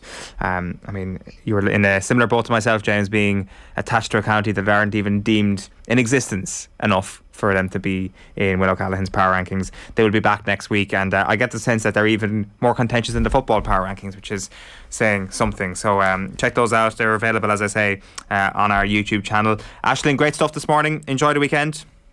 Yes, thank you, Eoin. Enjoy Freedom Day. Long may it continue, yes, hopefully. Absolutely. No dry January for the rest of this year's January. Let's tell you what's coming up on OTB Sports Radio today. From 10:30, we're live with the football kick-off with Sky. 1 o'clock is OTB Gold, Brian O'Driscoll in conversation with Ethan Asewa. 3 o'clock, Friday Night Racing is live, and then our Mount Rushmore, Dublin South is our Mount Rushmore at 4 o'clock, and then Michael Eoin and his Life After Football is OTB Gold from 6 o'clock. Off the Ball live in your radio as ever from 7 o'clock tonight. Up next on OTB AM, we're bringing you the crappy quiz, but first here's Paddy Andrews on the Football Pod and what we can expect from Dublin in 2022, and you can catch the latest episode right now. I said this last year. I think the defeat for Dublin at the time is obviously a disaster, but it's like a reset for everyone involved. Like, say, Philly and Kevin Mack have stepped away. Rory O'Carroll, these guys are not involved. The team had to, just a natural evolution. Even though as successful as Dublin had been, the team needed to refresh. Desi's come out. Stephen's obviously not going back. Jack McCaffrey, Paul Mannion, these guys. All of these things were nearly question marks hanging over Dublin. And for supporters, you're kind of hoping, geez, I hope the guys come back. Even me as an ex-player going, geez, I'd love to see those guys back in the mix, but it's just probably not going to happen. Now it's like a clean slate. I think it's a clean slate for Desi and the management team, and for all the players, just a reset. They've had a couple of months away. They're hurt. I feel like Dublin hadn't lost the championship match in 7 bloody years. So it's a unique feeling for all of them.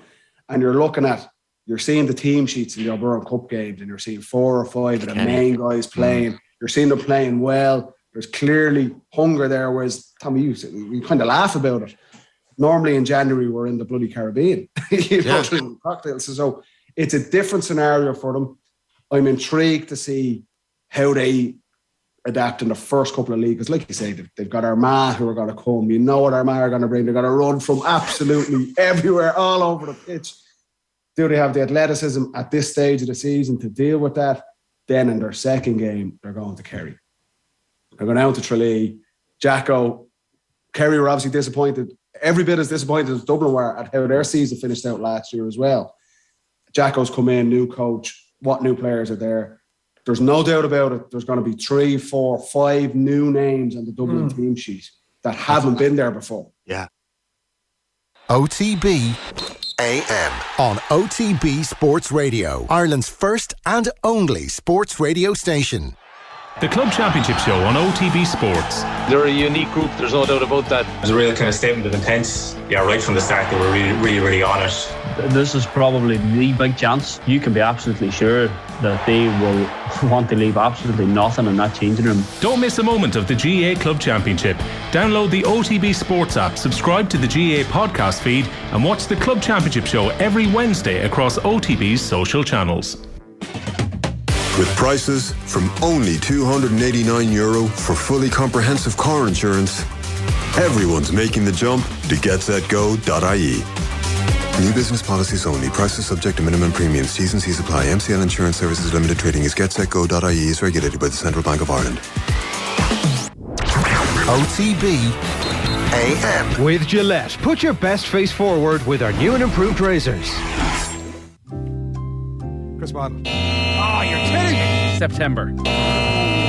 Kyle Lafferty. Are you joking me? Is that right? I know it's not right. Anybody else? Leash, was it? Like, that is one of the most stupid questions. Darius Vassell? Seriously, you all need to just stay quiet. This is getting really annoying doing this quiz. What is going on here?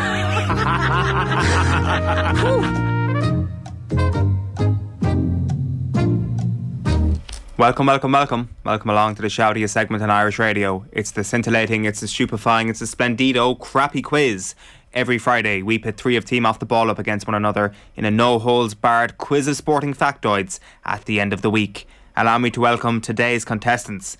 Our first contestant is planning a lovely Sunday for the kids this weekend as he forces them to stay up for the 49ers clash with the Packers in the early hours of Monday morning. They won't learn about the greatness of Jimmy G themselves, you know. Give it up for the artist formerly known as the Mustachioed Menace, Ger Gilroy. Happy Friday, everybody. Happy Friday. We made it through another week. 1 week closer to death, everybody. Well done. Wow. Happy Freedom Friday. I was just going to say, is this not the week where we're closer to living again? Yeah. Oh, yeah. Sorry. That's how they're selling it. Well, maybe quite literally a bit of a sickener for somebody like me who's avoided it so far. Though I can't believe you've avoided it. Two children who are close contacts separately at the moment. So I'm like, just as everything opens right back up, it's going to come crashing down. That is a shame. What's Freedom Friday looking like for you, Ger? Well, coming to work and, you know. Okay. All that exciting stuff. I'm more interested in what it means to you, Owen. Well, we got to find out if it's a Freedom Friday first. I, of course, am abiding by the law of dry January until Tony Houlihan tells us otherwise. If Neffet say it is safe for us to end dry January, then I will end dry January. Only if the science says it's okay. We'll make a decision on it. It's kind of like not wanting to jinx it if your team is doing well or something like that. I just don't want to jinx it in case they do say, yeah, Monday. If this is Freedom Friday and this is Freedom Weekend, dry January will be in the bin. Let's just put it like that. Neffet should set up a self-help app, you know, like Noom or one of those where they just kind of coach you through stuff going, our panel of esteemed doctors have decreed that no, you shouldn't do that. You definitely don't go to that club tonight. And whatever you do, don't get off with that person. I mean, we've seen their records. We've also seen your records. You probably need some more penicillin. Whoa, bloody hell. I saw a picture of Eoin Sheahan in the Boar's Head the other night. Yeah, on the cokes. Yeah, in there with a few of my friends. Wasn't drinking. It was a great night. Great night. I'd say it was. Bright and early. Was in work here yesterday. Yeah, I'd say you were buzzing. Yeah, and as you could tell if you watched back yesterday morning show, there was absolutely nothing wrong with me whatsoever. Our next contestant had a busy week this week, deleting all the footage on his phone of him burning Oisin Mullen jerseys in a pit in his back garden. Once a Mullen fan, always a Mullen fan. Give it up for Nate Dog Murphy. Yeah, screw you, Australia. Remember they put up that video, their announcement video for Oisin Mullen. Yeah. Was basically our news round where they took out the bit where at the very start they said, this is a disaster for Mayo, what the hell is happening? And basically just put in the bits where I was saying what a great player he was. Well, who's laughing now? Who's laughing now? Yeah, it's great. I mean, it kind of looked like you were trying to push him over to Australia at this point. So, Mayo for Sam, 2022. You're going to hear quite a bit over the next few months. Our final contestant today is owed an apology after another shambles on last week's quiz. Responsibility is, of course, a central part of our culture here on the Crappy Quiz, and it is very important that we hold our hands up for our mistakes. And that is why I sure hope Wikipedia apologises to you for leading me astray. Give it up for Phil the Power Egan. So what went wrong? I added all Shane Lowry's wins. I added his European wins to his PGA wins, and of course there was crossover in two of them between the Bridgestone Invitational and, of course, the Open, which are included in both. So embarrassing. You went 2 over. Oh no, sorry, you were 2 under the exact number. So you got 2 points. Will got 1 point in the magic number round, whereas you should have got 3 and he should have got nothing. And the difference at the end was 2 points. So Phil playoff would have VAR basically hands me the win. Why don't you just do a playoff?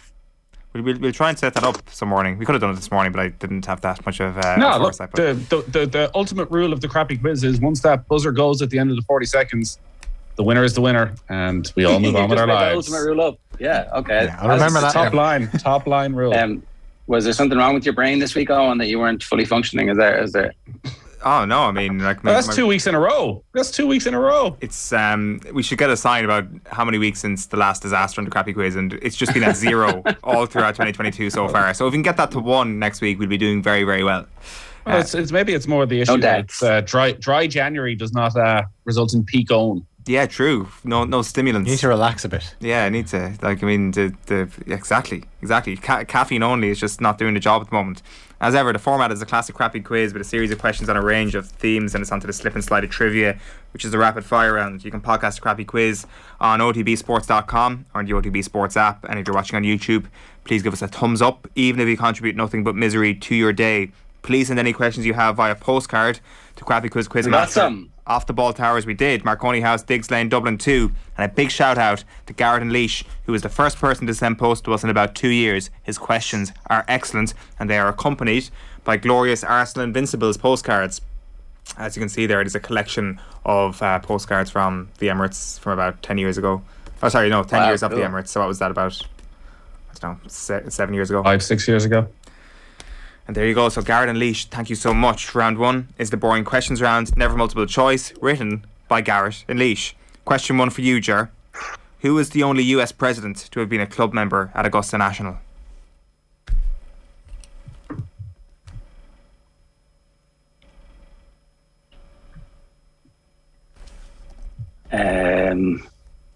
Roosevelt. No. Nathan? Was he a president? Eisenhower? It was Eisenhower, yeah. It's gone now. Eisenhower 3 is gone now. The 3 is gone, yeah. Got hit by lightning. Oh, yeah, that was it. What year was that? Just a couple of years back. Dwight Eisenhower was the correct answer. Nathan, question 1 for you. Which former Liverpool player was the first to play senior international football in 4 different decades?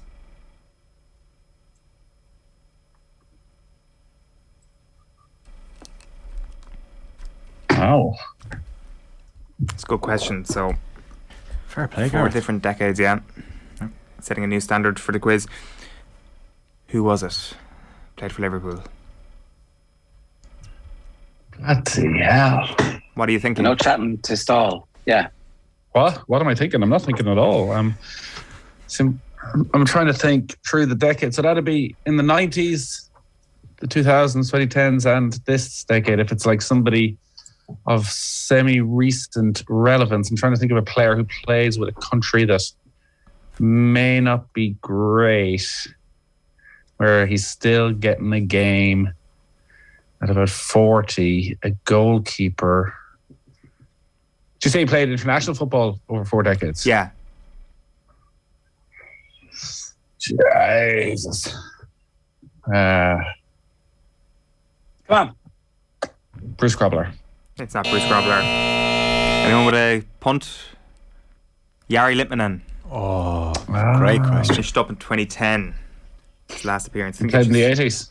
Yeah. Did he? Yeah. Did he? Must have been 12. Must have been. Wow. Yeah. So it is 0-0 going to Phil. Question 1. Within 30 seconds, Oh. What is the women's 5,000 metre world record time? Okay, I thought you were going to say you have 30 seconds to answer this. The 5,000 Maybe we should do that. World record. Okay. Right, let's try and think. What would it take me to do 5,000? That's not in any way comparing relevant. himself to the women. I was No, just going I'm to going to say, bring. Obviously, then in no way relevant. Phil. Wow. Uh-oh. I'm going to work my way back from this because obviously I know they're going to be well inside that. So I'm going to say.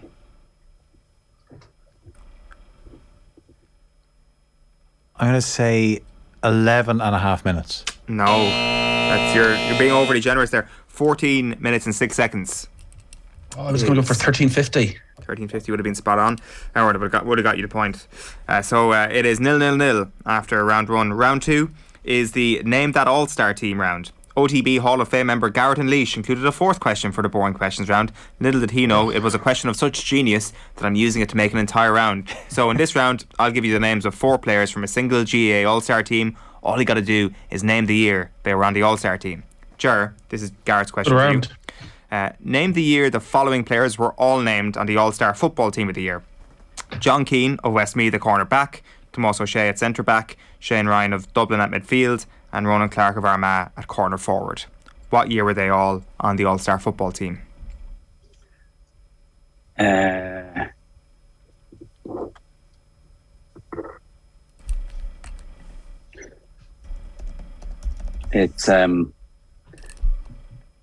It's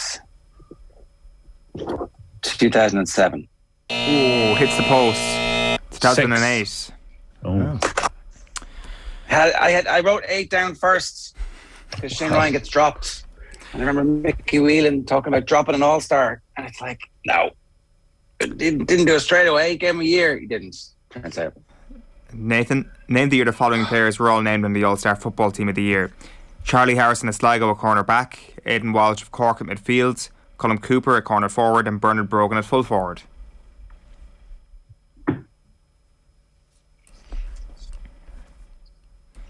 It's gotta be 2010. Correct. Because of Aidan Walsh? Aidan Walsh, but Charlie Harrison didn't. Sligo beat Mayo in 2010. Phil, question 2 for you. Name the year the following players were all named on the All-Star hurling team of the year. Liam Rush of Dublin at midfield, John Milan at corner forward, Lara Corbett at full forward, and Richie Hogan at corner forward. Liam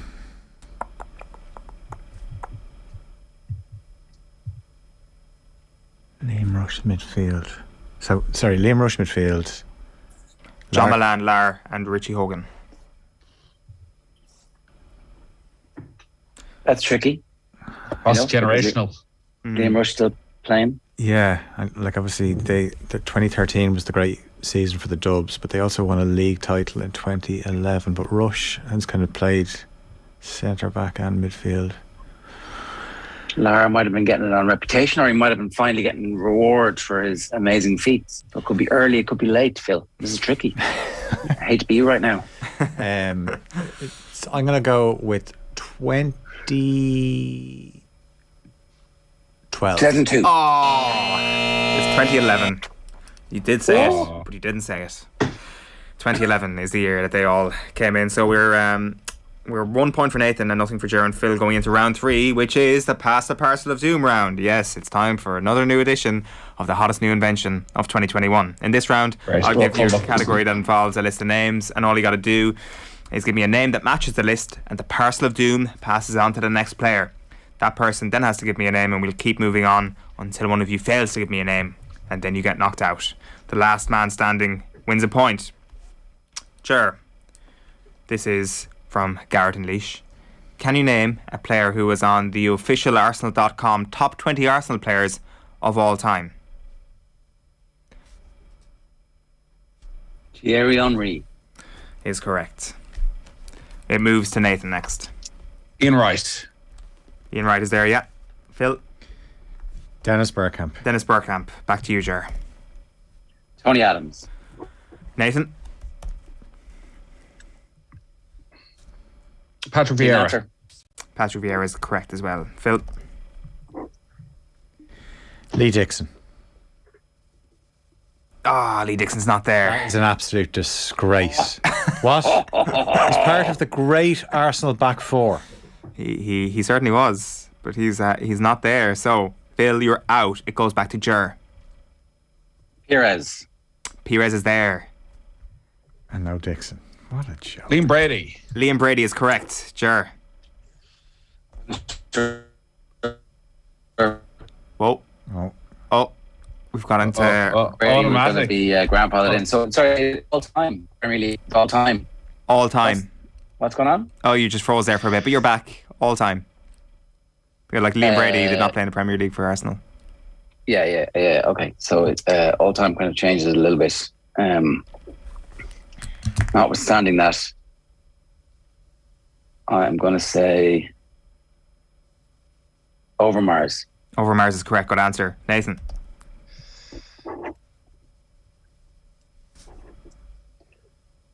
Charlie George. Charlie George is a great answer. Correct. Great. Oh, that was the one I couldn't remember.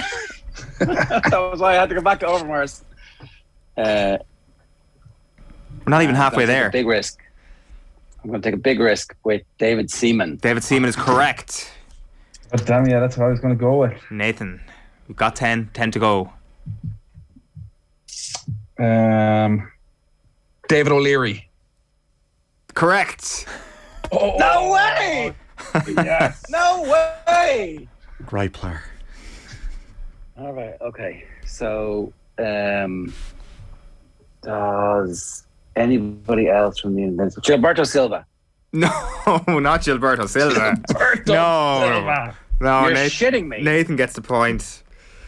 The rest of the list in alphabetical order: Cliff Baston, Sol Campbell, Pat Jennings, Freddie Ljungberg, Canu, Martin Keown, Ray Parler, Pat Rice, and David Rocastle.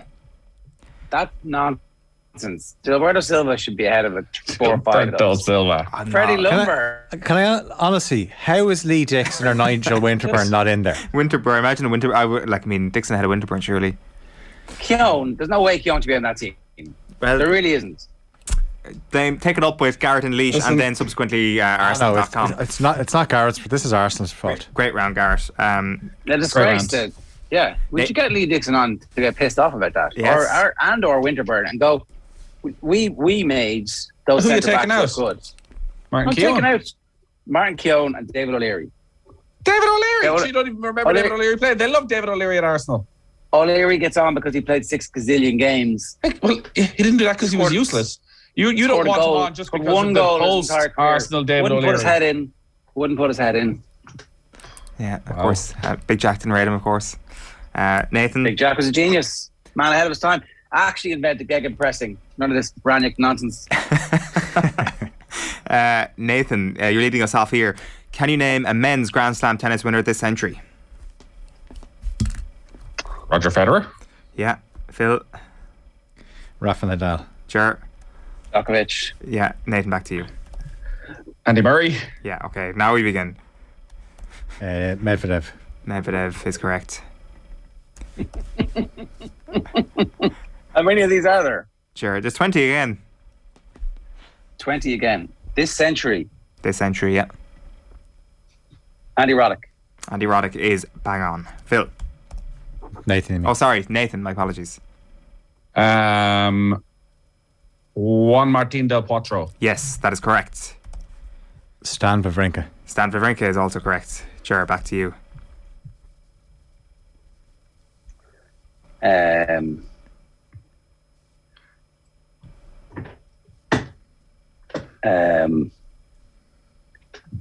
The Swiss dude who won the French Open twice with the lefty. What's his name?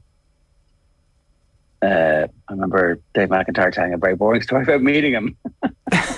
And he was like, "Oh, you're the first person in the world who's ever recognized me." McIntyre has a lot of those stories. Sorry, for a second I thought that it was the Swiss tennis player who recognised Dave McIntyre, not the other way around. I'm going to say Pete Sampras. Pete Sampras is a good shout, yeah. Oof. Phil. Just Nathan. Squeezed in. Sorry, Nathan.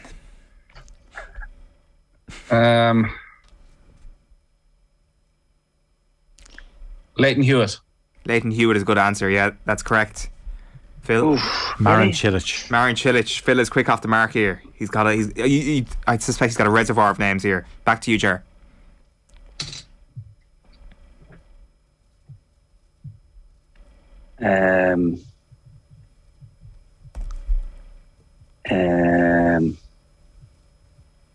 Okay, I'm gonna risk Ivanisevic. Correct. Yep. Ivanisevic is there. There are 8 remaining. Back to you, Phil. What was Ivanisevic? 2001. It's me. Who is this? Sorry, it's Nathan. Sorry, it's Nathan. It's Nathan. I don't know which way the parcel is going ever. The joke is the repetition. Can see him. Good man, yeah. A vision comes before you. Beat Leighton Hewitt. They're setting up in final. It's not Ivanisevic. Man, it was but a dream. You're like WB Yates here. God damn it. Come on, Nathan, we're going to need something. Knock him out. Somebody called Farrar. No, I can't give you that. Nathan, you're out. It's because it's not his name. No, it's not. It's just incorrect. Nathan is out. Phil. That's messing with my head because I think I know who he's talking about. But did he actually win the Grand Slam? You think he beat Leighton Hewitt? No, that wasn't who beat Leighton Hewitt. But the small little Spanish player. No. That's not who beat Leighton Hewitt in that final. You're thinking of the right back from the team in the 90s. Albert Ferrer. He is, yeah. With a big head. Yeah. Okay, I'm thinking of the other guy. I remember getting to finals recently, but I don't think he got over the line. Okay, who is it? In my head, Dominic Thiem, but I don't know if he. We're gonna need to push you for an answer regardless. Press the button, Jojo. Jojo, the power's in your hands. I'll go with Thiem. Thiem is correct. You're still alive. No, it can't be. Ger. Thomas Muster. Thomas Muster is the guy. Incorrect. Ger is out. Phil gets the point. The remaining names you didn't mention. Nobody mentioned Agassi, Albert Costa, Juan Carlos Ferrero. Costa, that's what I was thinking. Ferrero. Gaston Gaudio, Thomas Johansson, Gustavo Kuerten, and Marat Safin. Ferrero. Marat Safin. That's who. Didn't Safin beat you in that final? Yeah. Okay, we're going quickly on this one. Okay. Obviously, Thomas Muster is the 90s. Phil, can you name a team that took part in the last season of the First Division before the Premier League was born? The last season of the First Division. Yeah. So the second tier, or the old First Division. The top tier. The top flight. The top flight before the Premier League was born. Sorry, we've got there. Okay, Leeds. Leeds is correct. It goes to who next? Ger. Liverpool. Nathan. Manchester United. Yeah. Phil. Sheffield United. Yeah. Ger. Everton. Yeah. Nathan. Arsenal. Yeah. Coventry. Yeah. We're going well here. Ger. Villa. Nathan. Tottenham. Yeah. Southampton were there, yeah. Manchester United. Have been said. No, they haven't. I said them, yeah, Nathan said them. No, you're done. I haven't got They were the first one I said. You're done, okay. Bollocks. Nathan. That's bollocks. Come on. Nathan. I didn't even Basic rules. I didn't even know that was a rule. I wasn't here when this started. Nottingham Forest is correct. That's Phil? bollocks. Was Arsenal said? Yes. I just asked a question. I didn't say it. No. Yeah, in fairness, it's How can that be in fairness? because you didn't ask me. Yeah, You were like gave Manchester it. United. You were on your horse being like, come on. screw you. Yeah, I'm saying You did not QPR. restate these rules. at the start QPR of is the correct. competition, by the Nathan. way. Chelsea is there, yeah. Phil? Luton. Luton Town, Villa. yeah. Aston Villa. Villa are a good Nathan. one, lad. Say Villa. Can everybody get no points? Nathan? Say City.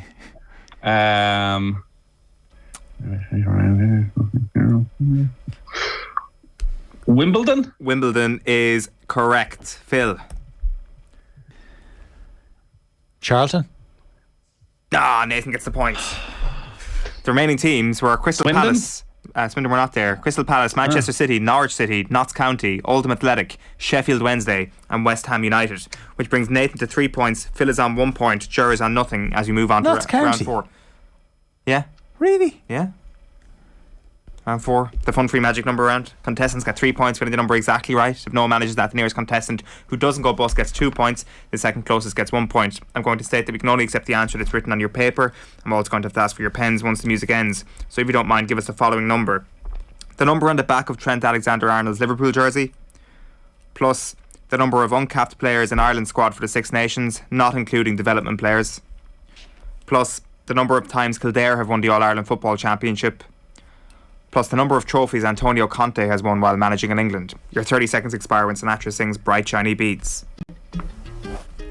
So, it is the number on the back of Alexander-Arnold's Liverpool jersey, the number of uncapped players in Ireland's squad for the Six Nations, and we're not including development players, the number of times Kelleher have won the All-Ireland Senior Football Championship, how many trophies in English football does Antonio Conte have as a manager? Phil is ready, Ger is ready. Nathan, what have you got? Come on, Nathan. I'm going to play it safe and I'm going to go with 69. Nice. Ger? Oh, nice. 29. 29. Phil? 71. 71. I can tell you confidently this time that the answer is 74, which means Phil gets 2 points and Nathan gets 1, bringing him to 4, and Phil's on 3 and Ger's on nothing. Let's run through these. Alexander-Arnold wears 66 on the back of his jersey as Nathan disappears. The number of uncapped players in Ireland's squad for the Six Nations is 2, Mac Hansen and Michael Lowry. The number of times Kelleher have won the All-Ireland Senior Football Championship is 4. And then the number of trophies Antonio Conte has won while managing in England is 2. He won the FA Cup and he won the Premier League, which totals to 74. As I say, it's Nathan 4, Phil 3. Sideways, yeah. What was the number for what number does Trent wear? 66. He does wear what was it, 11 for England, is it? Or Kelleher won 4 All-Irelands. I never knew that. I had them down for 1. Yeah, I gave them 1. They won 4. How many's Conte won? 2. 2. And what was the other one? And then 2 uncapped players in the Ireland squad. Say about Trent. What scores Ger on? Ger is on 0. Phil is on 0. 3. Nathan's on 4. Yeah. Relegation awaits. Relegation. I mean, Will O'Callaghan just knocking on the door, screaming, "Get me back in there! Let me prove everybody wrong." We move on to the final. Our winner tonight will be decided in the round that separates the men from the boys. I was robbed at the Man United nonsense, by the way. Absolutely robbed. Go on. In the round that separates the men from the boys, the Michael Lowry's from the Michael Lowry's. It's an old team in particular, ridiculously easy rapid fire round. The score you get in this round will be added to your score in the previous round. 40 seconds for everyone to answer from the same set of questions. We start with Nathan, and then it's Phil, then it's Ger. You get a question correct, we keep going until you get one wrong, and then once you get one wrong we deduct a point and we move on to the next person. Nathan, are you ready? Yes. Your 40 seconds starts now. Who was the last hurling player of the year not from Limerick? Seamus Callanan or Joe Canning? Seamus Callanan. Correct. Name the Tampa Buccaneers head coach. Don't know. Too long. Bruce Arians. In what town is Park Sean McDermott? Phil? Carrigan Shannon. Correct. Which AFL club did Mark Keane play for before coming home to Ireland? Collingwood. Correct. In what year did Mo Salah sign for Liverpool? 2017. Correct. What national team did Bruce Grobbelaar play most of international football for? Zimbabwe. Correct. Who finished fourth in the 2021 F1 Constructors Championship? Sorry, I missed that because Ger Who shouted. finished fourth in the 2021 F1 Constructors Championship? Oh, come on. You're going to give me an answer here. Fourth, you said? Yeah. 20 minutes later. Don't know. This is ridiculous. Pass. It's McLaren. It doesn't matter. That brings you back to 6. Nathan finished on 4 points. Phil Egan back in the winners' enclosure. Come on. Questions were ridiculous. And his delaying tactics throughout. I would have got another goal. He would have been down to 6. I would have got 2. You got a multiple choice question right, Nathan. That was it. Multiple choice. What is going on? Multiple choice in the rapid fire rounds. It seems like you left an important part of your brain in Sheffield during the week on. Wait now a second. Wait now 1 second. What was that? Let me go back to the scores. So I got a question right in round 2. The buzzer's gone. Remember that what you said at the start? No. The buzzer's gone. Are you sure it's starting on 4? What?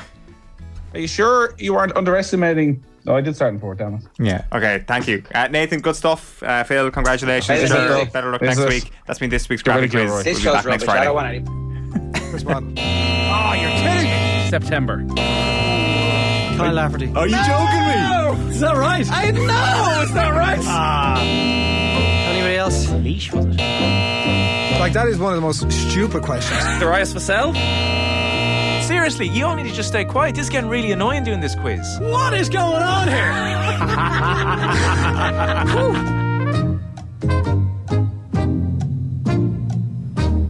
That is it for us here on Friday's OTB AM, which is being brought to you by Gillette. Good morning, start with Gillette. Put your best face forward with their new and improved razors. Have a very good weekend. We'll chat to you on Monday morning. Right now, we're leaving you with Nathan and Jeff Reinbold, looking ahead to the weekend's NFL action.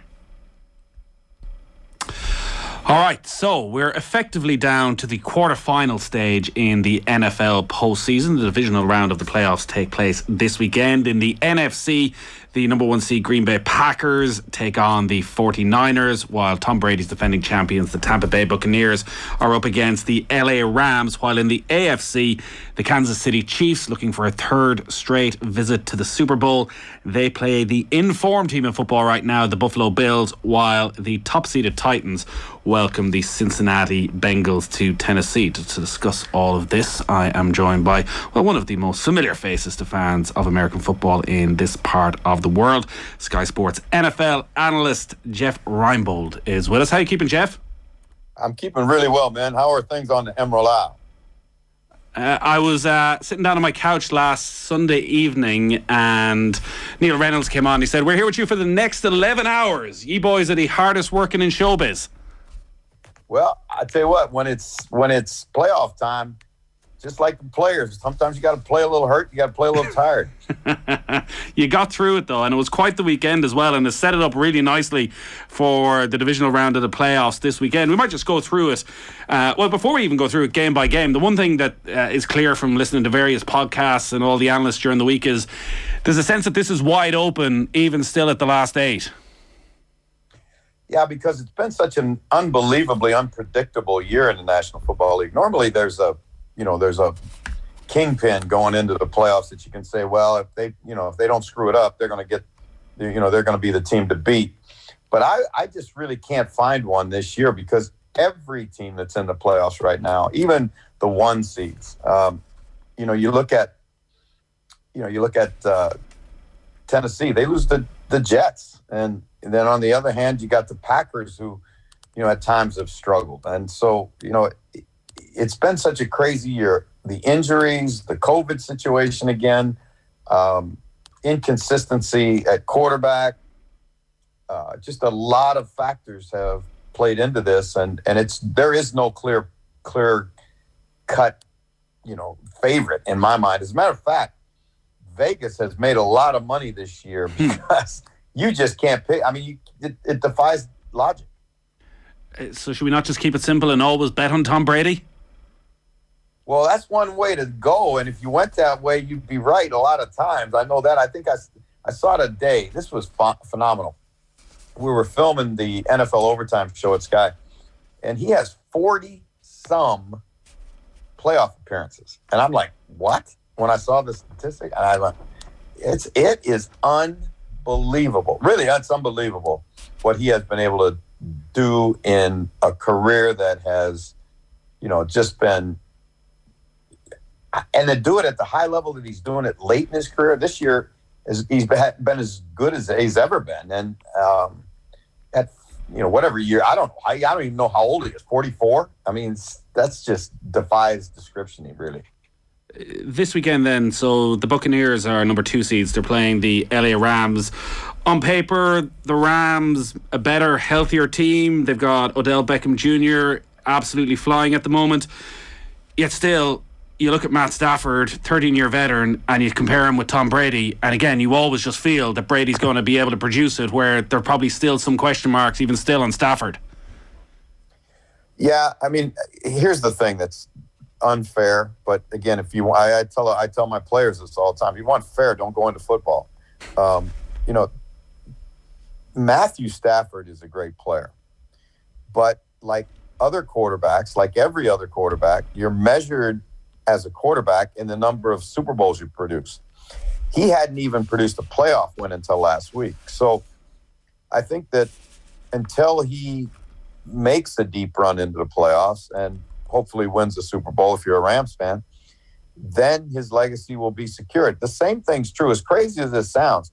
Aaron Rodgers has been a multiple-time MVP. He's done so much in this league, but he's only won one Super Bowl. And, Brett Favre, Bart Starr, that's what you're measured against. And those are multiple Super Bowl winners. And, until he wins another one, he's not going to measure up. Dan Marino might be one of the greatest that ever threw a pass in the league. He never won a Super Bowl, and that's always going to haunt him when it comes to his legacy. Like, the more things change, the more they stay the same, and we're still watching Tom Brady throwing touchdown passes to Gronk. When you look at Brady now, if you were to compare Brady in 2022 to Brady 10, 12 years ago, how has his game changed? He's so much in better physical condition. Now that goes against the grain, because at 44 years old, most guys' bodies have broken down long before, right? He's a unique guy, though, and I think the biggest thing, Nathan, when you talk about Brady, the thing that people don't talk about that they probably should, because it's the thing that drives the rest of the engine, is his competitive nature, his desire to compete, his love of winning has never waned. And that's the usual. Everybody talks about your legs are the first thing to go. That's not been my experience in pro football. What I see go is the fire that young athletes feel to be champions and to be, to get that next contract or whatever their motivation is, right? Because once they've gotten there, then the tendency is to relax. He's gotten to the pinnacle 6 times, and there's no sign of him slowing down, no sign of him relaxing, no sign of him taking extra days off.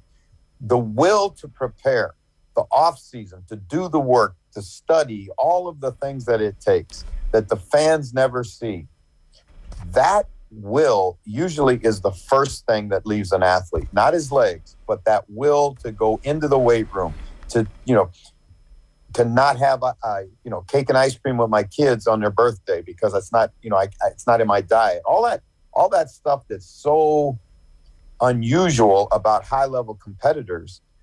He's been able to hold on to that over a 20-year career. That fire you talk about, Aaron Rodgers is 6 years younger at 38 than Tom Brady. Is the fire still in Aaron Rodgers? I think so, because you look at him and you see what he enjoys. He enjoys winning. He enjoys making the great throw. He enjoys the pressure of the moment, right? That whole thing. And so, the thing that separates high-level athletes from other athletes, right? It's usually not the measurables, the 40 time, how much they can bench press, how high they can jump, their height, their weight, any of that stuff. In some cases it is, right? But in general, if you look at the whole spectrum of professional athletes, and I'm talking about football players here, there are others who are just as fast, just as strong, just as big, whatever it is. But there's something else in the hyper-competitive great ones. They are driven beyond what other people can, sometimes even understand. Like when you talk about Brady and you talk about his diet and his off-season program and how meticulous he is with all that, well, Aaron Rodgers is the same way. Now, his personality is different and he projects differently and all those other things. But don't think for a second that he is not wired extremely tightly when it comes to his football. Was Tom Brady able to create his own COVID vaccine the same way that Aaron Rodgers was? I can't speak to that. He's good, but he's not that good. I mean, that, like I said, they're wired differently, man. They project. I'm sorry, they project differently. They're wired the same, but they project differently. Even though they're both from the northern part of California, they are both very, very different in their personalities. The last postseason was dominated by Rodgers, and was he going to stay? Did he want to stay? Did the Packers want him to stay? What's the love like for Aaron Rodgers around the Packers at the moment? You know, my thing is, unless he's determined to go, why would the Packers even think about letting him go? I understand you drafted Love a few years ago to be the replacement. That kid is not anywhere near Aaron Rodgers' level right now. So why were all the questions there then? Because I think there's a narrative that always is going to surround Aaron Rodgers because he is a different guy, and he's not afraid to say what he thinks. He is much more unguarded in the media, if you will, than Brady is. And then on top of it, in this day and age, in this free agency world, in this world of, players changing teams to create super teams so that they can win championships together, which was really started by the NBA. All of us are going to speculate on those things during the off season. And I think that, it's tougher. People always ask me about what's like coaching in today's world. It's different, and it's tougher in some ways than it has been before. But I'll tell you what, it's got to be tougher as a player too, because the 24/7, 56 weeks a year, 365 day a year focus, and everybody's got a podcast, everybody's got the internet, everybody's got a Twitter account, and it's just non-stop speculation and scrutiny.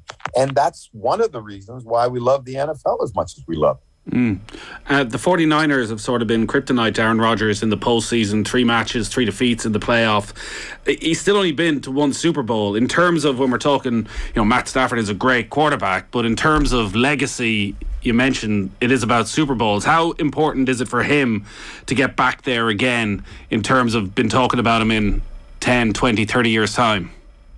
I think there's a couple things that when you give me the question that way, how important is it to him? I can only speculate because I'm not him.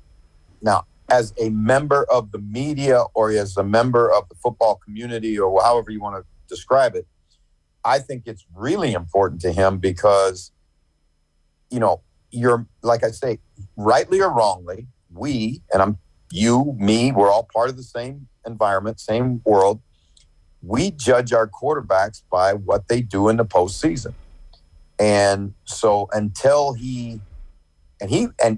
it's what's interesting to me, Nathan, is what do they call Green Bay, right? They don't call it the ice box. They don't call it that little town in Wisconsin. They call it Title Town, right? And if you're in Title Town, well, that's telling me that winning championships is pretty important around here. And he's only won 1, right? Now, Bart Starr won 2. Favre, I don't know. I think he won 2 or 3. But I'm telling you, that's what he's up against when he's measured as a quarterback. They don't measure him against Don Majkowski or, any of the other quarterbacks that, even the good ones that have been through Green Bay. They measure him against what Bart Starr did and what Brett Favre did. Titletown is also a very cold town. They're expecting it to be maybe minus 12 this weekend. Is that a factor in these games? I don't know how much a factor cold is, right? Unless it just gets down to where it's like the Ice Bowl game that the Cowboys and the Packers played, I think in 1968. That was inhumanly cold because now the fields are all much better taken care of. There's heaters underneath the field. The fields are covered. You don't have the problems with the field, right? What is more difficult than anything else is wind, right? Wind and rain, and wind being the worst. Now, my understanding is it's not supposed to be windy in Lambeau Field that day.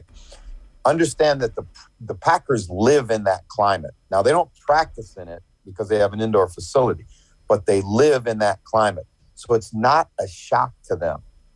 when you're a visiting team and you're the San Francisco 49ers, you come from Northern California where it's probably, 55 degrees, 60 degrees most days this time of year.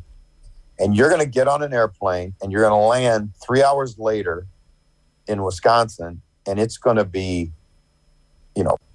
3 degrees, right? It is a shock to your system. And the way that teams travel, you're responsible to be in the visiting city 24 hours before the game, right? Well, 24 hours, your body is not going to get, especially if you're laying around a hotel room, your body is not going to get used to that cold.